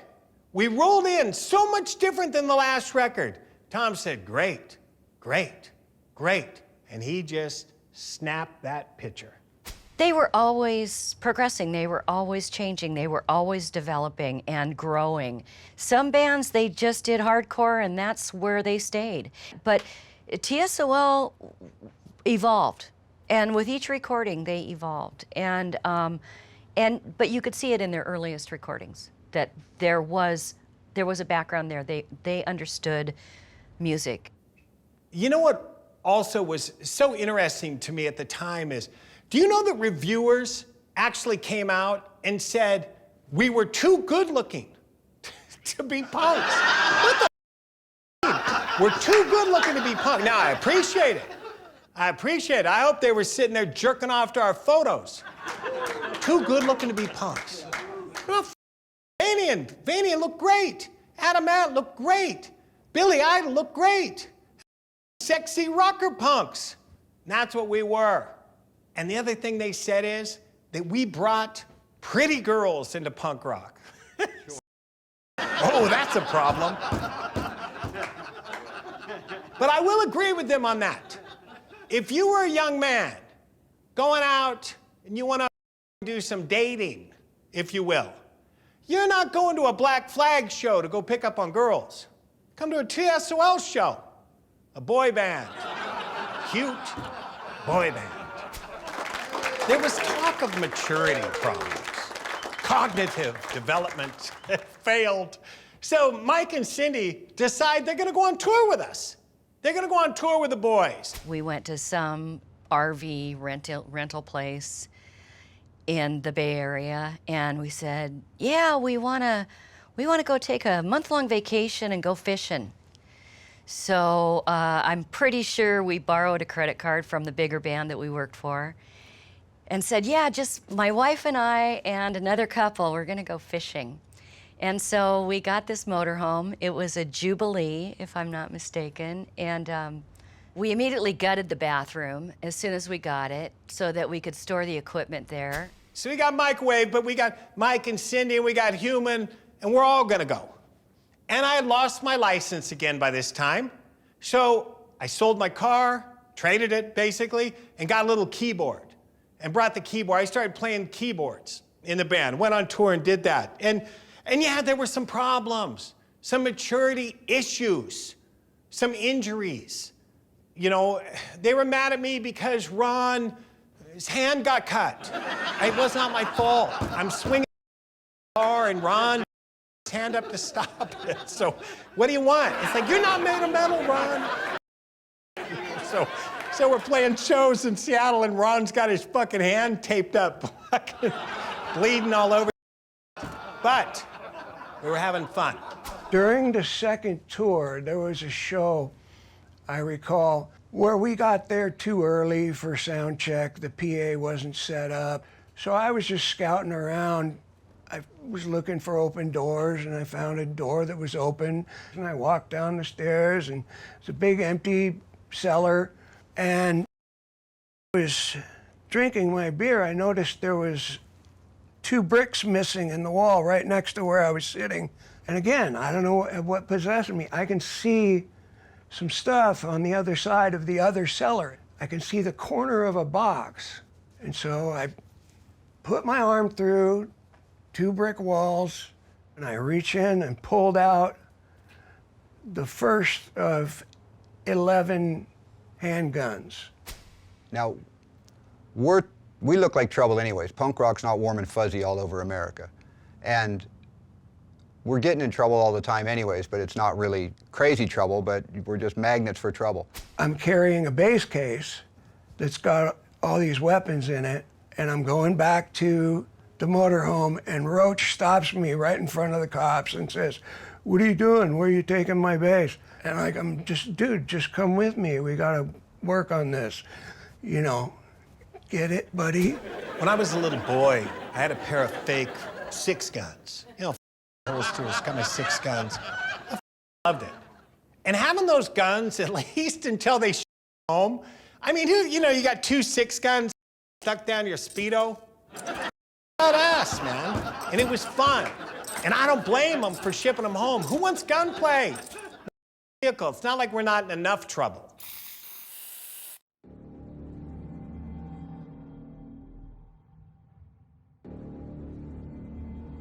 You could just feel the storm coming. Even before the sky turned green, it was like, oh, the hair on your head is just kind of standing on end, and your hair on your arms is standing on end. And we see the sky just darken, and it's just the greenest green you can imagine. So the show was, I mean, tornadoes, rain, craziness, no one showed up. But we went on, we did our thing anyway. And at the end of the night, the promoter had split. He took off. The promoter didn't show up at the end of the show with the money to pay us. We were stiffed. But we had such a tight schedule, we had to drive. Like, we had to start driving. We had to go, but we really needed our money. So we took the mics from the sound man and we said, we'll ship you back the mics when the guy pays us the money, when the promoter shows up with the money. So outside of Lawrence, there's a toll road. And we pull in the toll booth, and everybody's like kind of settling in for the evening, getting their thing on, whatever it is, you know, maybe smoke a little weed or taking some pills, whatever is happening after the show, settling in, we're doing it. And we go through this toll booth, and after we go through, it was Cindy, I think it was Cindy or one of them says, hey, if you guys got anything, start throwing it out the window. Swallow it or throw it out the window, because when we went through that booth, he picked up the phone and made a call. I guess there was talk that we were armed, that we had been running around with guns. Before that, there was talk that we were armed and we had done this and robbery or blah, blah, blah, whatever the hell they were saying. So anyway, we're on the toll road and we're going a little bit ways down and we get pulled over. Okay, no big deal, we're pulled over. But we're sitting there and nobody's coming up to the vehicle. They're not coming up to the door or anything. And then you look, and they got the whole other side of the freeway blocked off. There's lights, there's 10 police cars behind us, lights flashing. Sitting in that motorhome at the time, you could hear them coming up alongside. And they're yelling back and forth to each other. Because these guys are panicked. They don't know what they got. And you hear them yelling back, what do you got, Lamb? What do you got? Back it up. Go easy, Bill. Go easy. Yelling back and forth. It's like, man, we're getting pulled over by the Beverly Hillbillies or something. Whatever the happening here, right? So they pull us over. They stop us. Car comes. More cops, more troopers, whatever have you. And they want us to come out. So you hear that voice. Come on out of there. Come out of the vehicle. Hands up, blah, blah, blah. Well, the first one that rolls out is Human. Human rolls out. Boxers. Engineer boots. Hair sticking up bright red like fucking stepping out. And they just freak out. What do we got? What do we got? And they're just freaking. They'd never seen animals like this. You didn't see people with fire red hair at that time. You didn't see people with, you know, full sleeve tats and that sort of thing. They pull us out like a felony stop, one hand, one foot, face down. Everybody's in boxers or sweats or whatever, and we're face down in the dirt. It's freezing outside. They lay us down in the ditch, all outside, put us in the ditch. There was this fat little cop with a huge magnum on his hip, you know, taunting us. And he said, you're gonna get surprised. You know, you can get 15 years in Kansas for stealing a chicken. He goes, hey, you wanna go for it? Hey, you wanna go for it? You know, he's like doing the Yosemite Sam thing with his hands like that. And one by one, they get us up to go back in the van. So I get up, the guy gets a gun on me, and he's got a shotgun right on me. And he's panicked. And the last thing you want is a trooper with a shotgun on you. And he puts it right in here in my head, right here. And he hit me on the back of the head with it. He goes, open it up, son. Open it up. Where's your stuff? It's like it's in the cabinet. Call out every move, boy. Call out every move. No surprises. No surprise. He's hitting you the thing. I'm like, I'm reaching for the cabinet. I'm opening the cabinet. No surprises. It's like terrifying, terrifying, thinking that any minute it just lights out. They just your head all over the Winnebago or whatever. I know when waterworks maybe help a little bit. So I did a little bit of the waterworks thing because they're taking my husband away. So I kind of break out into an audible cry. Jack looks at me like, what are you doing? I was glad to be home. Like I said before, I like parties, man. I like leaders. I like surfing. I want to surf every day. I come home, hero. I'm out in the water, surfing, everybody's digging me. I'm going to parties, having a blast. And when we got home from that last tour, we decided we needed a real keyboard player. I mean, you know, good for Elton John and Jerry Lee Lewis, Little Richard, and all those hanging it away. Excellent. But I don't want to sit behind some keyboard playing. I want to shake my ass. I gotta get out there. I gotta get on stage. I gotta get. So we had to get somebody to do it. And we had progressed to that point.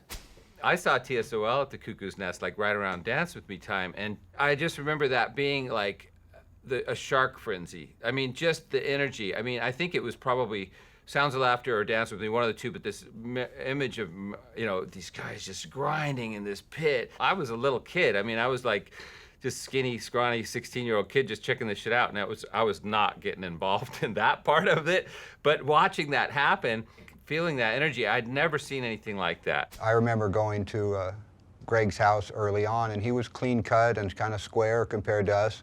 We went to church. We were a religious family. My parents are both Christians. I would play keyboards at Melodyland. They'd pay me to go and do the Sunday service or whatever.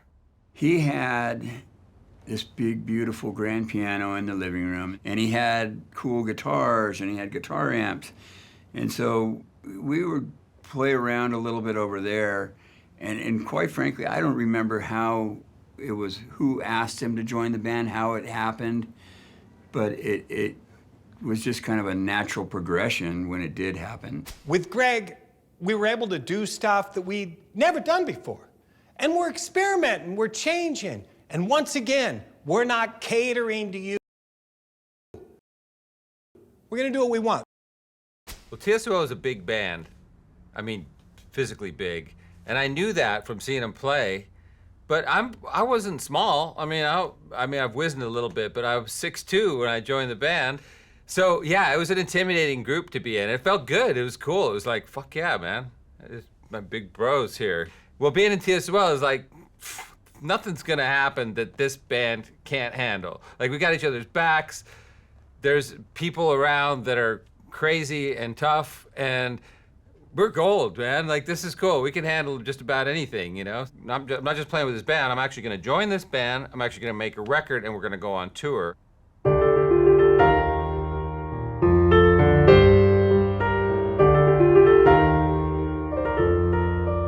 Beneath the Shadows was the longest we had ever spent making a record. I think it was a week. It was a week. And, you know, going in there, once again, Tom Wilson took. He let us do again whatever we wanted. Now, we had gone, he's supposedly a punk rock record producer, and we had gone from this to this to this, and now we're doing this. And now we're around vocoders, and we got string machines, we're adding keyboards, and we're doing all this stuff, and we're just pleasing ourselves. We're just stretching out. Once again, there's no sales. Nobody gives a shit about us. We're not catering. We're not trying to get something on the radio. Nobody's playing us anyway. Yeah, Rodney on the Rock every once in a while, KNAC every once in a while, great. But nobody's really playing us. Some college stations. It's not like that, man. We're just doing it for us. We're just making this record for us. And Tom Wilson let us be us. The making of Beneath the Shadows was really great. There's this cool grand piano, and you know, you get to go play that, and we're all in separate rooms, and Todd was in this hangar. We had this great drum room sound, because it was this big, like, warehouse type of thing. So he's over there. Todd Barnes was the most thunderous drummer I've ever played with. I mean, probably the most powerful drummer I've ever played with. I mean, he really really intuitive, really adaptive to the music. Like, he wouldn't just play a straight beat. I mean, sometimes, but mostly it was around the music. Like, Todd played musically, and I love that. I love when drummers play musically, because they're playing off the accents and the music, and it's part of the whole thing. It's not just like, well, here's your beat and play your music over the top of it. Like, he played hard, and the drums were huge, and it just, when you're playing pretty music and you got a big tough drummer, it makes it, you can get away with more pretty if you've got a tough drummer playing. And Todd, there's always that thunder underneath the stuff. So even if we're playing something super pretty, we're playing Beneath the Shadows, and like, bah, bah, he just thunders in, and it's like, oh, okay, everything's gonna be all right, you know? When Beneath the Shadows came out, people had no clue what the hell to think of it. You know, it was so different than anything else that was going on or what they expected from us. It was like I said, it was a natural progression, but playing around with pedals and effects and echoplex and then having keyboards and piano and organ and all these things. I thought it was epic. I thought we were ahead of our time and speeding out of our lane, like leaving the rest kind of behind, but I don't remember what the rock press or punk press really thought of our stuff. I know it was a hard sell to some of the audiences, and other people, it was genius. That record was poorly received. Poorly received. But I would rather fail doing what we want than fail doing what you want us to do. What a place to be in. I'm gonna sell out to you. I'm gonna put everything I believe in on the side because I want you to me, and then you don't like me anyway? One time this kid and I got in this fight. He was a grown man, but whatever. And it didn't work out well for him. And somebody saw him and said, "What happened to you?" He said, "Oh, I got into it with Jack." And the guy said, "You're an idiot. You knew how that was gonna go." And this guy comes back at him, he says, "At least I took a shot. At least I took a shot." So, poorly perceived? Yeah, but we took a shot. When the reviews started coming out for Beneath the Shadows, it didn't really bother me because I was with my fellows. I mean, I was with my crew, and we were all saying, like, fuck them, they don't know anything. People that didn't see us on a regular basis probably wrote us off a long time ago. Probably weathered statues or whatever the doing. But here, the crowds are growing and growing and growing because they see us. Now, somebody outside, they go, oh, they went from this record, and then they moved that, and then they go this record, then they cut that, then they go this record, blah, blah, blah, that.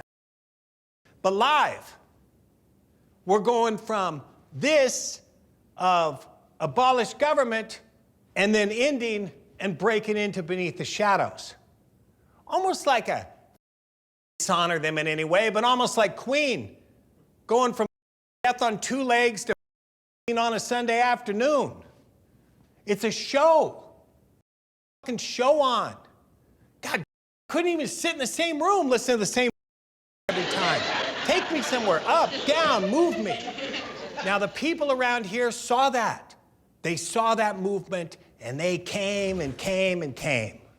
I remember the first time we heard the Beneath the Shadows record on the radio. I remember it was on Rodney's show, and he said, "Hardcore punk with grand pianos." I've never been a fan of the fake rock and roll thing.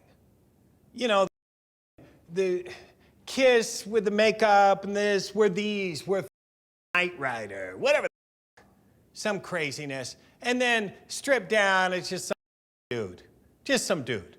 When you find out Alice Cooper likes to golf, like, come on, man. And they were punks. They were like that. I remember this band talk shit on us. They write some T.S.O.L. or something. Okay, great. And, you know, gave us a bunch of shit. And then I later find out the guy's a school teacher. He's a school teacher talking shit on us. And I think, what are you, just punk on the weekend? When Friday night comes with the leather on? We were 24 hours a day. Nobody's letting anyone in TSOL teach school, for God's sake. Well, let's have that come in and watch kindergarten today. Are you kidding? Gunplay. God damn, kids are on fire. This is 24 hours a day. 24 hours a day. You roll up on our house anytime, day or night.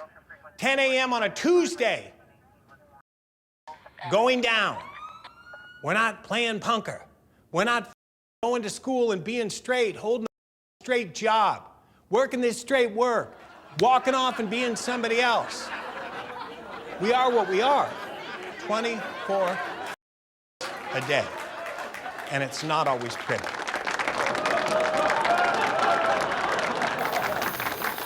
The Ukrainian Culture Center, it was a bummer. Jack did this Tarzan routine. He grabbed a rope and he was swinging across the stage on this rope. And he's swinging my way. The rope gave out and he landed flat on the harp of my piano. I had this piano called the CP70B and it had this harp piece that came up and he just landed flat on the piano and just completely winded, air knocked out of his, kept singing, but he was like, because, you know, when you fall flat on your back, the air gets knocked out of you. Oh my God. I thought he was injured, like badly injured. This is, you know, it turned out it wasn't the first time that we thought maybe he'd been injured on stage, but that was like heavy. It's like, oh shit, is he all right? And he's like, he rolls off the thing, still trying to sing, back on stage, let's keep going. Yeah, the show must go on, baby, even if you've got a broken back. But Greg was perfect for us. He was perfect.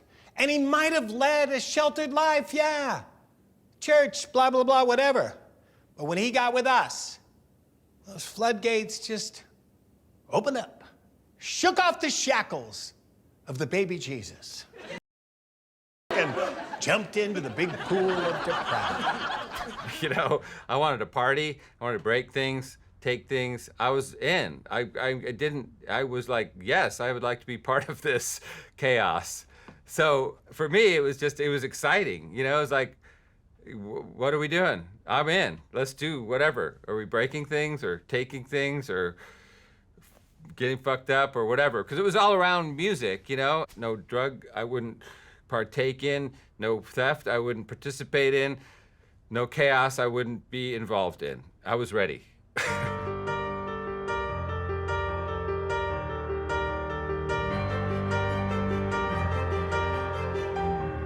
Boy, that last tour, the Atom Smasher tour, was tough. In fact, just so many dates, just an incredible amount of dates in a short period of time. So we had a tough time, and I know we were rubbing each other the wrong way, and then we had vehicle trouble too.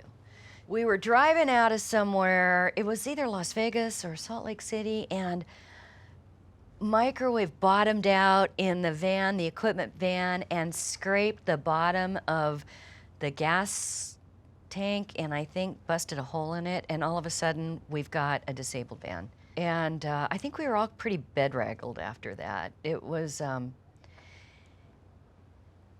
just really hard. I think I think we were all kind of traumatized by just how grueling that was.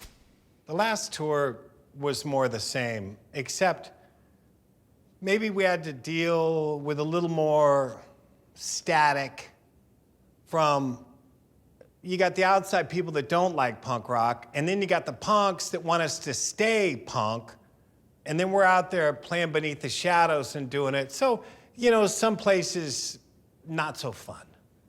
And I wish sometimes, like all these guys that say they were there, you always hear, I was there, I was there, I was there. You know, it's like, we're there.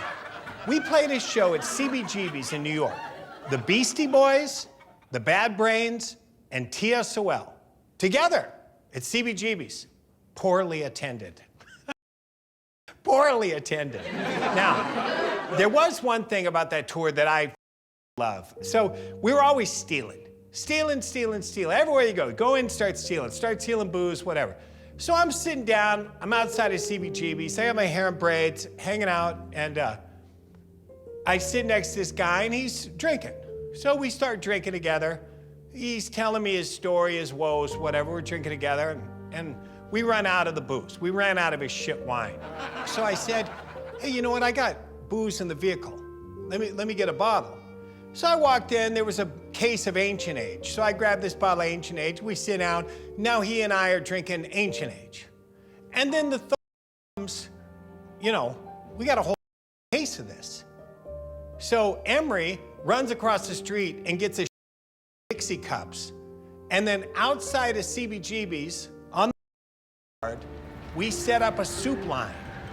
And we're pouring Ancient Age for all and homeless guys, and there's just a line 50 deep of guys holding their cups, trying to get some sauce.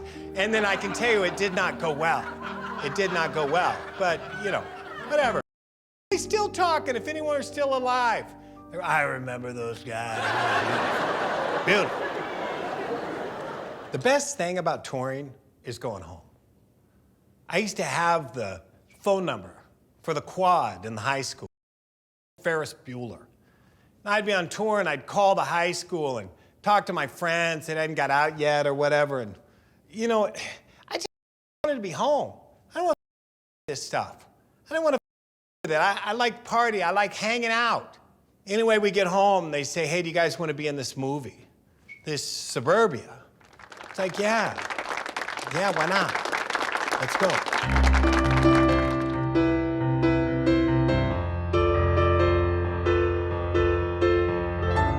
Suburbia. I don't remember taking Suburbia very seriously. You know, it was a bunch of people acting like punks. Yeah, there were some real punks that were there, but I just remember, I think we had played the night before a crazy show somewhere, you know, a great, validating, amazing punk rock event, and then we're showing up at this movie. I guess, if anything, you can be upset with us about the actions that we took towards you and your loved ones. The harm inflicted. Yes, we were violent and thieves, but you can't call us contrived. You can't call us contrived. So we get asked to go do this movie, Suburbia. Now, we had just written a song, brand new. So let's play this one. We're not movie to sell records. It wasn't even out on a record. We don't got some major marketing plan being tied in with this, which is so sickening these days. It's what these days, that's what it's about. Tied in with this, tied in with that. Let's make money, let's do this. These punk rockers walking around with a wallet. We get asked to do the movie. We do a song that's not even been recorded. Never even been recorded. Innocent. Innocent. That's the cool thing about TSOL. It's always like, fuck it, let's just do it. We got this song that we wrote last week. Let's do that in the movie, you know? It's not like, let's do the most famous song we have or whatever. It was just like, yeah, let's do this. Boom, we did it. We go in and we play this song, Darker My Love. And in the middle of the movie, a couple of girls jump up on stage and hug me and kiss my cheeks. I didn't know it was gonna happen. Penelope had set it up, the director, sent them up there. Because it was like, once again, that boy band thing. The other thing that's so sad, by this time, I was so out of my mind, letting, I don't know, ego or whatever, that there's a scene in Suburbia where I'm actually going like this. I'm telling the director to cut. Cut. Telling the director to cut. How far can something go? I remember I got in trouble one time because I had this quote in the Times or whatever, and I said, you don't really know if you're having fun till you get hurt. Limit to that. I mean, you can put kid, I'd be jumping on the bed, jumping on the bed, jumping on the bed. Now I'd fly off the bed, whack my head on the counter and cut my head open, blood all over the place. Fun's over. But I knew, even at that age, I knew that I had squeezed as much I could, squeezed it until there was no more fun to be had. Well, one kid gets on stage, you're stoked. 2, you're stoked. 3, you're stoked. 100 kids get on stage, you're Now what? Now what do you do? You got this trouble with the police and this and this. Now what do you do? How much fun can you have? I started getting bored. Bored, man. Boring doing this. And that was also a buzzword to early punk rock. I'm bored. I'm bored. Why? How much can you have? Have as much of this, much of this, much of this. Comes up empty. Leaves a blank taste in your mouth. And I remember watching people dive off the balcony and Jack looking at me and checking his pulse and going, it just doesn't get it for me anymore. So the more extreme and the more out of control and obnoxious, the more commonplace it was, and I believe we became anesthetized to it at some point. Punk rock, these shows, these crowds, all this just wasn't cutting it anymore.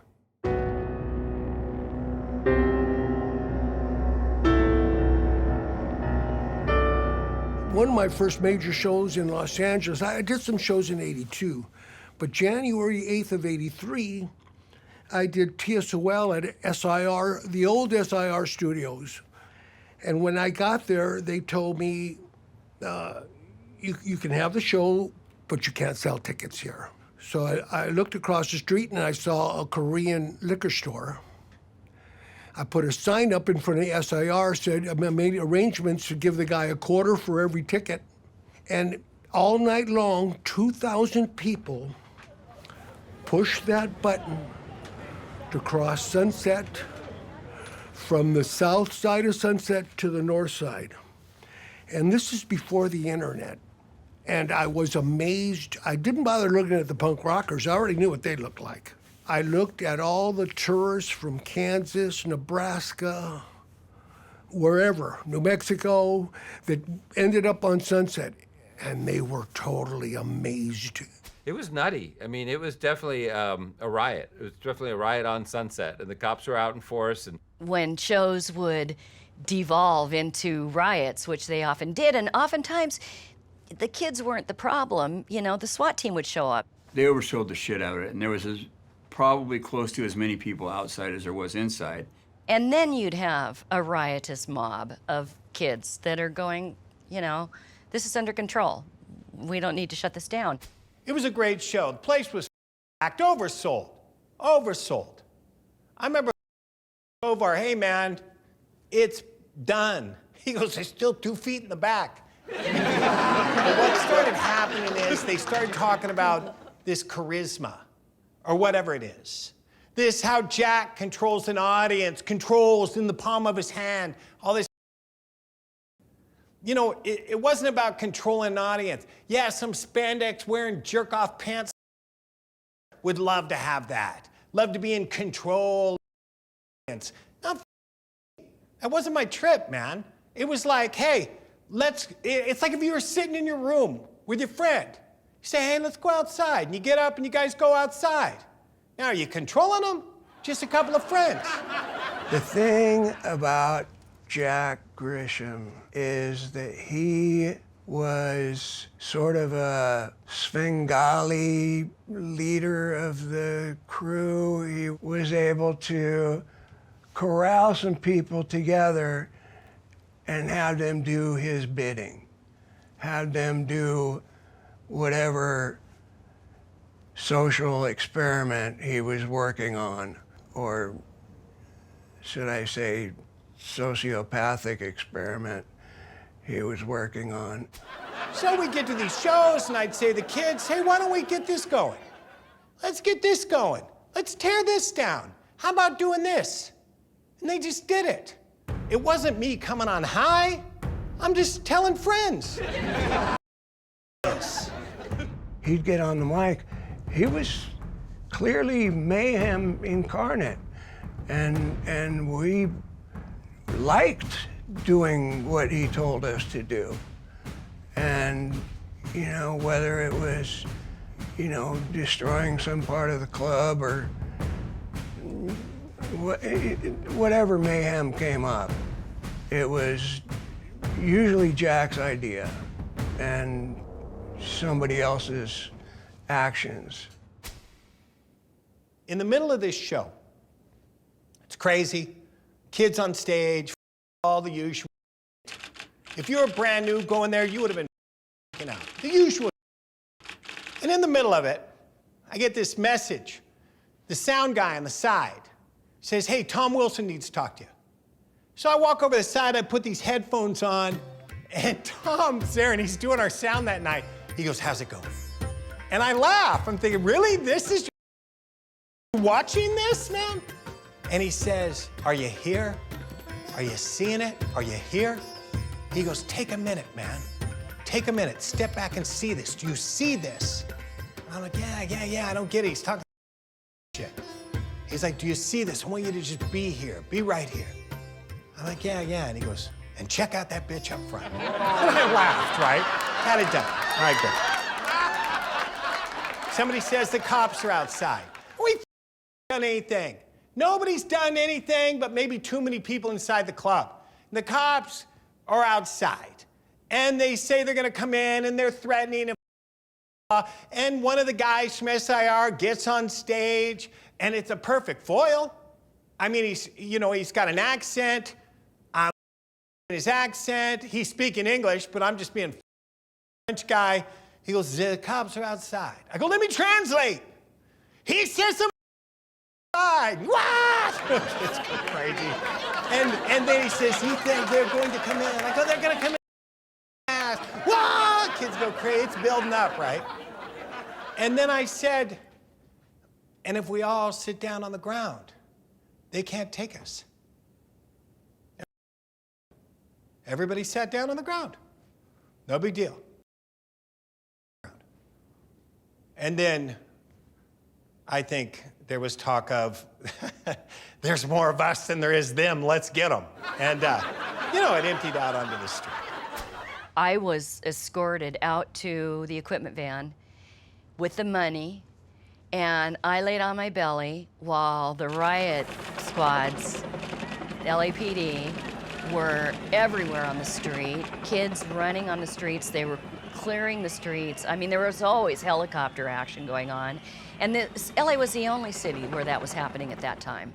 I mean, it was clearly, strong militarization of the police in Los Angeles that I'd never seen in Seattle. I'd never seen in San Francisco.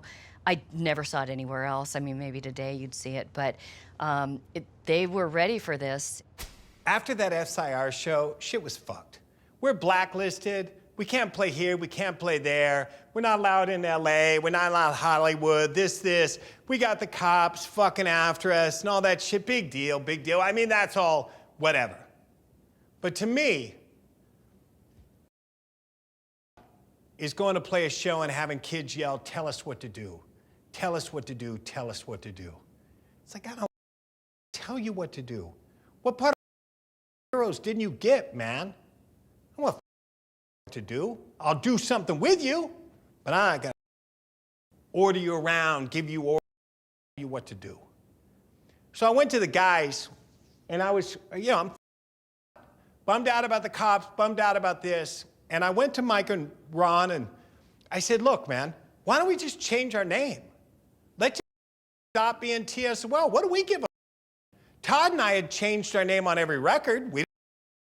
I'm Alex here. Todd's Francis there, Jack, Gregor, fuck, what? I said, let's just change the name. Let's change it. Let's be somebody else. Let's stay together, be here, change the name, and just go to the beginning again. Just be us. What the you say, a rose by any other name? Smells as sweet? Well, in our case, evil by any other name would be as foul. Jump in. It didn't go over well. So I said, then I quit. And I walked away.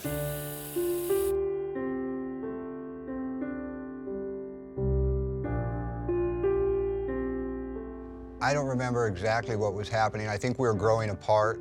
We all, we We were satellites, kind of, but we were spinning together for a while, but then we kind of spun apart.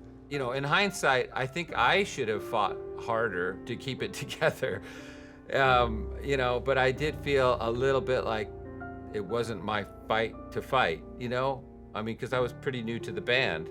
And so I was like, well, which camp are you gonna be in? So I was in the Jack camp. I mean, that's kind of how it went, you know? Jack and Todd quit the band, and Roach and I were like, well, what are we gonna do? And we just wanted to play music. When we stopped playing TSOL in the original form, Roach and I just wanted to continue playing music, and we did. And not knowing that it was going to be such a big deal as it became, and so goofy. I went to this particular night to see Jack, who was there, who was wearing a dogskin trench coat. It was Cocker Spaniels or some kind of dogskin coat. And I told Jack I was going to use the name or continue with it. He was drinking. He said, that's what I would do. So I don't know if it was tongue-in-cheek or if he ever even heard me, but he just said, yeah, whatever, that's what I would do.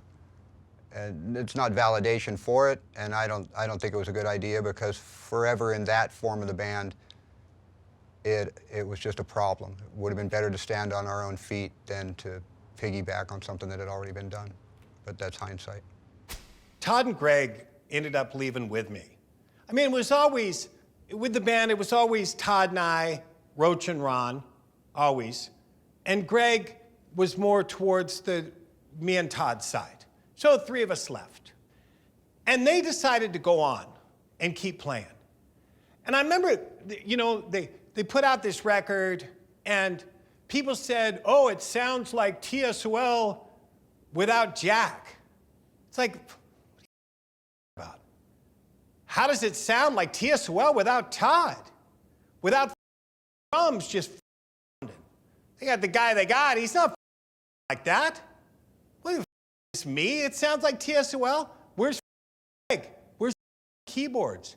Doesn't sound anything like TSOL. Now, it doesn't mean it's not bad. A lot of people like the record, and they like the following records. But it's not that. It's not that sound. I went and saw those guys play once, and I remember going there, and it was real strange. Like, I don't know if you ever been somewhere that you used to go as a kid, like maybe a place that was wide open and free, and you go there later on now, and they've got parking lot and bathrooms and snack bar, and it's different. And you go to, like you go somewhere, let's say the Pirates of the Caribbean. Now, when I was a kid, and they're pirates go crazy, shooting people, ransacking the town, it's crazy, wow, this is wild. Now you go, and they're eating ham hocks, or whatever what's going on over there. And it reminded me, when I went and saw these guys, it reminded me of the old amusement park. That old amusement park that I used to go at when I was a kid. Now, they got some crazy rides down there. They got the Laugh in the Dark scary ride. They got the roller coaster, the diving bell, the House of Mirrors, the whores, the sailors, the drug addicts, the violence. And it's called this. Go there now. Whores are gone, drug addicts are gone, violence is gone, scary dark ride gone, mirrors, ghost house gone. All of it is gone, and the name still there. Still there. They still call it that name. I go to see the other TSOL, I walk in, I can't even get in the back. They got a special backstage area cordoned off. The manager running the show is some. It's like, who is this?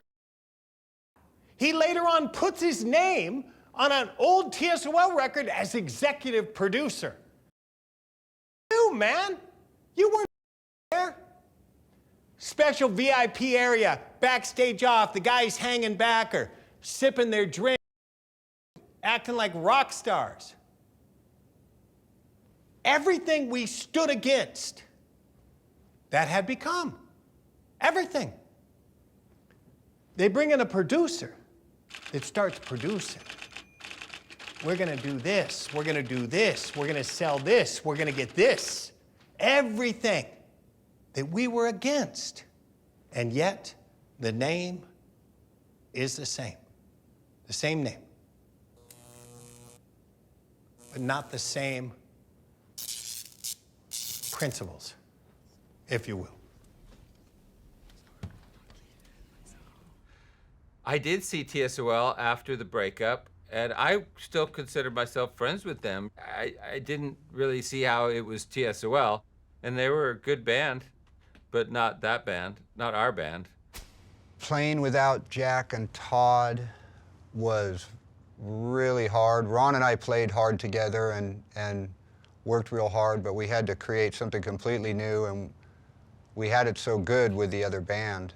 You know, we were a good, tight unit. Everything worked like a motor, you know. So it just felt weird, but I was trying to keep going. I was trying to keep working. So, you know, I've made a lot of mistakes with that stuff, but it just wasn't the same. I quit that version of TSOL in the middle of a recording session, as I had a day job.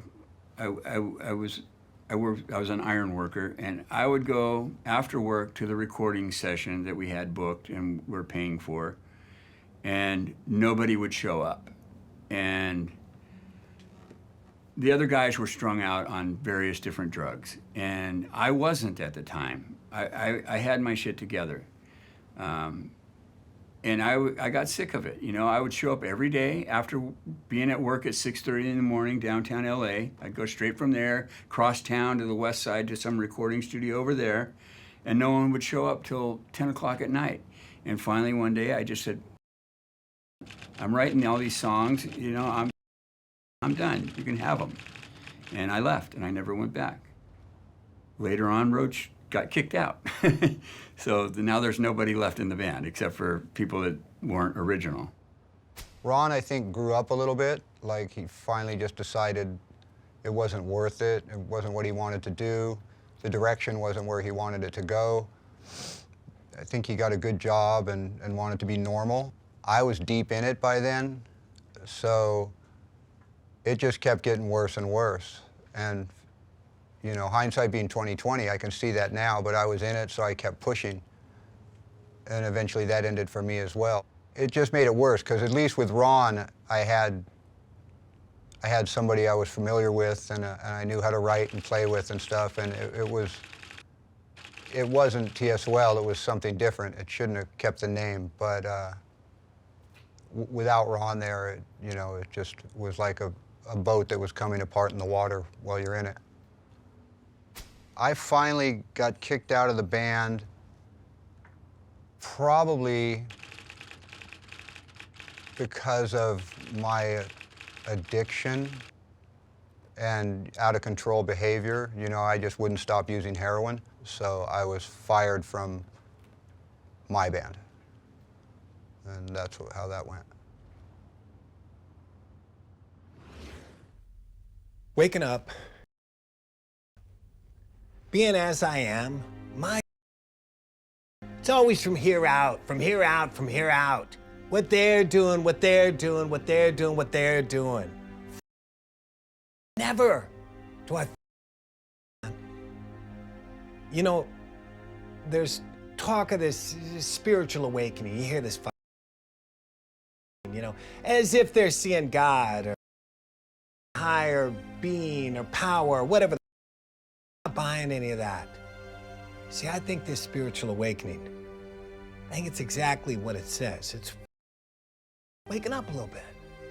It's when all of a sudden you take that, my perception of judging you, all of a sudden back, and I look at me, and instead of what you're doing, what you're doing, what you're doing, I look at it and I say, but what are you doing? What are you doing, man? I used to have a list of what I wouldn't do. Yeah, I'm gonna be one of those. I'll, you know. And little by little, that list just started getting longer. You know, I'd had some incidences when but then more and more. You know, it's like, you know, beer's all right and smoking weed's okay. And then mushrooms, eating mushrooms, taking pills. More and more and more and more. People would say, hey, you're a alcoholic, you're a addict. I said, fuck. Look at him, look at him. Todd on the speed, look strung out. I live with my mother's, man. Talking about. Living at my mother's. $20,000 in back child support payments, welfare reimbursement, victims restitution. No car. Man. Looking at myself in the mirror and just, you're sick. One day I got lucky. Those that ignore heroes, yeah, I'm killer with ignore heroes. I'm good with waking up. Waking up. This idealistic prick. His kid, his exes, over his mom, his dad, and blaming the whole world. You're a punk rock victim.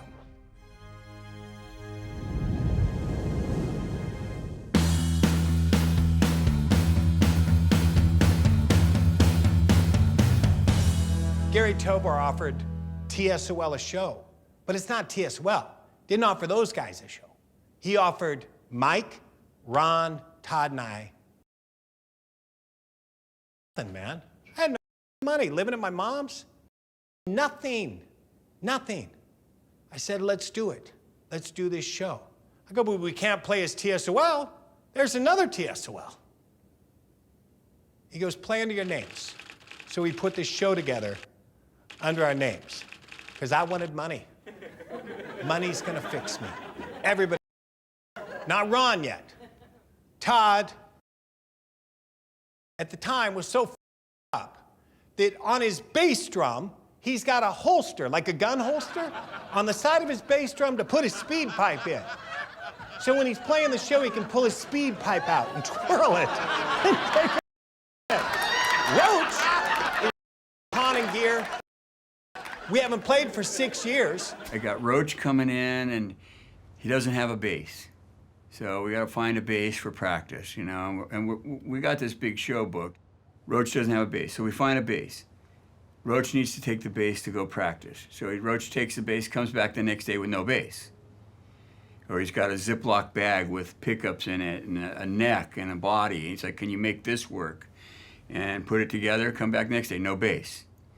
And so, you know, I love Mike dearly, like my brother, man. We've been best friends for a lot of years. But that was rough, man. It was like trying to, you know, it's like, dude, we just got to get through this. I must have burned through a half a dozen basses that I borrowed or stole, and every time with good intentions to use the bass and do the show and get paid, whatever, but I would pawn them or sell them or trade them. There's no practice, there's no nothing. We're trying to get together, we can't get together.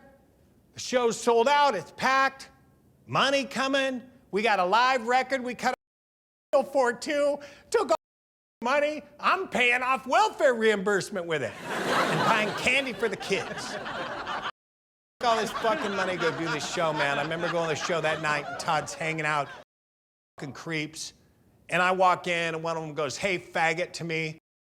Fucking popped him, and then just left. Just left out of there. We play this show, and the first song, Roach has got a skeleton mask on his face. We come out, we're playing, crowd's going crazy, we're playing. Roach is playing a different song. We're on this song, he's on that song. At the end, he takes off his skeleton mask and holds his pickup. Total, whoa! No difference. Skeleton mask is gone. No difference. Doing those shows for money, it's like money. Selling your bucks. And after a while, it's not worth it.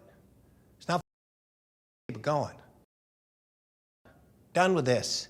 I'm not doing this anymore. I'll stay broke. I'll stay at my mom's. I'll get some job. and that's good enough. So after all this is going on, I kind of became what I despised in the other guys when I quit T.S.O.L, the other version of T.S.O.L. I met a girl, and drugs and alcohol became more important than just about anything until I couldn't stand myself anymore. I didn't have a guitar. I didn't have an amp. It was a mess. Those shows were, some people said they liked it. I'm going this straight edge, people getting high, not getting high, whatever the f. If you're getting high, I don't care. You want to get a blowjob, I don't care. Stick a needle in your arm, I don't care. Do drugs, I don't give a f. It's none of my business. But if you reach out, say, hey, Jack, I'm hurting. I need help. Can you help me? Then your business becomes my business. The last time I talked to Todd was, I tried to get car insurance, or some wife at the time, one of my wives, at the time was trying to insure me. And the insurance guy comes back and says, how well do you know your husband? And she's like, what are you talking about? And the insurance guy goes, he's wanted on drug charges. He doesn't have a license. His license has been suspended. He's wanted on drug charges. He's got warrants out for his arrest. I'm like, what? What happened was Todd had been using my information. He knew that I'd gotten clean, paid off my warrants, and he knew my information, so he was being me. I'm being me. But I wasn't happy about it either. So I went all over the place looking for Todd. Kicking doors, the whole thing, looking for Todd. Pissed off. Can't find him. Finally, I get a hold of one of his friends, and I say, hey man, I can't find Barnes. I got money for him. I'm trying to give him this money. If you know, let him know I'm looking for him. 5 minutes later, I get a phone call from Todd. And I go, hey man, you used my name. I've got warrants out for my arrest. They took, they won't, I can't get you off my record. And know what he said to me? In true punk rock fashion, he goes, that's fucked what they're doing to you, man. I go, it's not them, dude. It's not the government. It's not the it's you. You're the Barnes. You're I hung up. I still remember the very last thing Todd said to me. It was at a little bar in North Long Beach. He pulled inside the bar, he pulled out of his pocket. It was like, you know, Jim Beam or Wild Turkey, I think it was. It was Jim Beam. Me and Jim Beam are going to the grave together. You know, and that was the last thing he said to me. Get a call one day that Todd's in the hospital, and it's not looking good. And he'd been in the hospital before. There'd been a drunk driving wreck that was bad and whatever, but this time it's really bad. We go to the hospital and hear all those old VC guys there. Burson, Tom, Wild Bill, whoever's still alive, basically. They're at the hospital. And I think Stewie might have been there, and Roach and Ron, and his mom, they're gonna pull the plug on him, man. I mean, it was to watch a dear friend that you spent so much time and had so many great memories with, to just, you know, have to be that guy that, you know, she basically put it to us, to the rest of the band, you guys need to make a decision what to do. And it was not an easy one, but it was the right one because he was brain dead. It was a real, it was almost like his death really showcased our bond now that he was gone. And there was talk what was going to happen, and then it's done. I remember walking in there and just looking down at him and seeing his and no life. This, the farmer, that's what we called him, did damage. Nothing. Gone. A beautiful person. That man. Done. Done. When Todd died, I was in the midst of my addiction. I felt horrible. I put a nice suit on and rode a train down from Morro Bay, where I was hiding, because down in Long Beach, I would have probably got arrested sooner on the streets because they would have saw me. By a nice suit, I mean, I thought it was like dressing up a pig. You know, I probably looked like. Went down to where they had Todd, and there was a bunch of us there, and we said our last respects before they unplugged him. I used to blame Roach and Ron for what happened to T.S.O.L, I guess. Where it went, this parade of guys that had been in and out of that, and I used to blame them for it. I was resentful, I was pissed off, man. It's like sometimes guys that come up to me and go, oh, you're in a hair metal band. What are you talking about, man? It was, and I used to blame those guys. One time I'm talking to this old cat, this old spiritual cat, and I'm telling him how pissed off I am. And he says, well, when did they kick you out of the band? I go, kick me out of the band? If they kick me out of the band, I quit. I quit that band. This old man looks at me and he says, so you dump them, leave them hanging, walk away, hurt their livelihood, and you're pissed off because they kept trying to go ahead and work without you?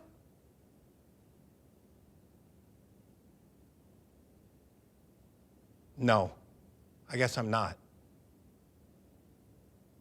I take full blame, full blame. I got clean November 28th, 22 years ago. So, but it coincides with going to prison. I went to prison for a 3-year term, which turns out to be 16 months or 15 months or 18, depending on what's going on with the prison system. I was offered this opportunity for a better life by the courts, and when I got out of prison, I was the only one in my halfway house that went to a meeting every single night, and what mystified me for most of my life started to make a little bit of sense. If it wasn't for prison, you know, they say it all the time, oh, I should have been dead. I'm quite sure I should have been dead a dozen times. But for whatever reason, I'm here, and so it behooves me to find out what that reason is. Continued my spiral downward until 1999, when, you know, I had tried to kill myself several times, and it just didn't happen. And 1999, I just got sick of living the way I was living. Roach had gotten out of prison. I went and stayed with, I called Mike, he contacted me, and went and stayed with Mike, and I knew Mike like the back of my hand. And for Mike Roach to be getting up, taking the bus to go do a job where he makes $40 cash a day and coming home, I'm like, dude, what is this? This is not you. Because Mike was a guy who could get things done. You know, he was a guy that had visions and ideas, and he would implement them, you know. And when I went to Impact, I decided that I was going to listen instead of give my opinion of it. I felt horrible. I miss Todd, you know. I miss a lot of people, but he was a special kind of spirit, but he didn't want to get it. He was stubborn. You know, Jack had tried, we had tried, and you either get it or you don't. I don't know how you make somebody get it.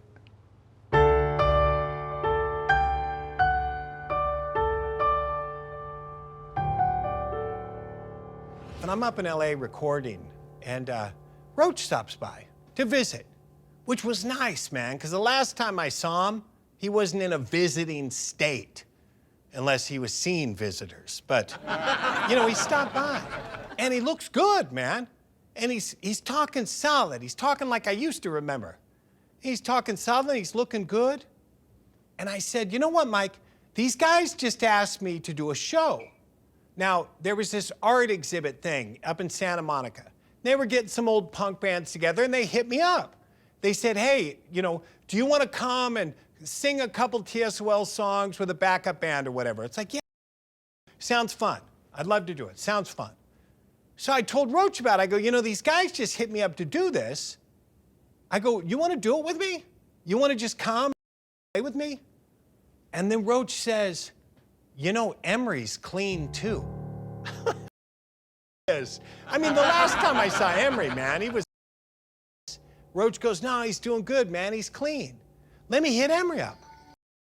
I said, there's no money in it. This is free. We're just doing it for fun and for free. We're just going to go there and play. No money. Roach goes, yeah, killer, sounds great.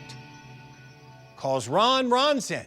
I had never thought of playing sober ever. I don't think I ever had, in my life had played sober, you know, or without any alcohol or anything in me. And the minute the first chord just, the place goes crazy. Flying all over the place, maybe a bouncer might have got his nose broken a little bit. You know, the PA goes, the whole thing, instantly. We played 3 songs is all. And in those 3 songs, people were getting carried out. There was people bloody, people were flying all over the place. It was exactly like we left off, but amplified more. No money, no name, no nothing. Roach, Ron, and I, those crazy, maniacal amusement park rides, gathered up together, came alive again. After that night, we started playing. Working out old grievances, getting together, and bringing that same attitude back. Let's just have fun. Let's have fun.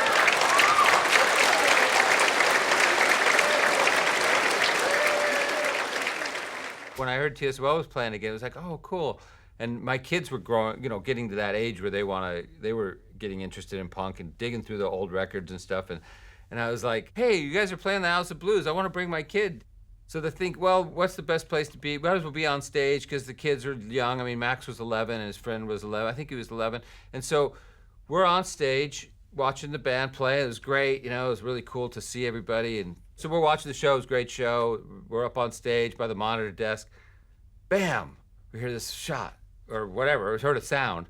And then we turn around and there's this guy with blood coming out of his face. Just a stream of blood coming out of this guy's cheek. But it was just such a fiasco. That was another Riot situation. And so my kid's first T.S.O.L show was with me not playing and somebody getting shot in the face. Thought about Tom Wilson. And I thought about what he did to us. And I realized a lack of ego to sit back and to see us and to love us as we were, not looking for his reflection in us. He wasn't trying to make us into something good for him. He sat back and he realized, hey, this isn't gonna last. These guys aren't gonna last. Let me get a picture of this, a postcard of what these guys are without my influence with anything. Let me just capture this. It was like a collector of songs. And I thought, how beautiful that he did that. Tom's gone now. He's gone too. Todd's dead. Pat's dead. Stuart's dead. Britt's dead. Tom's dead. Dave's dead. You know, we can just keep going down the list of all these that we. A couple of us still around. Anyway, it's been to get back with these. Go back on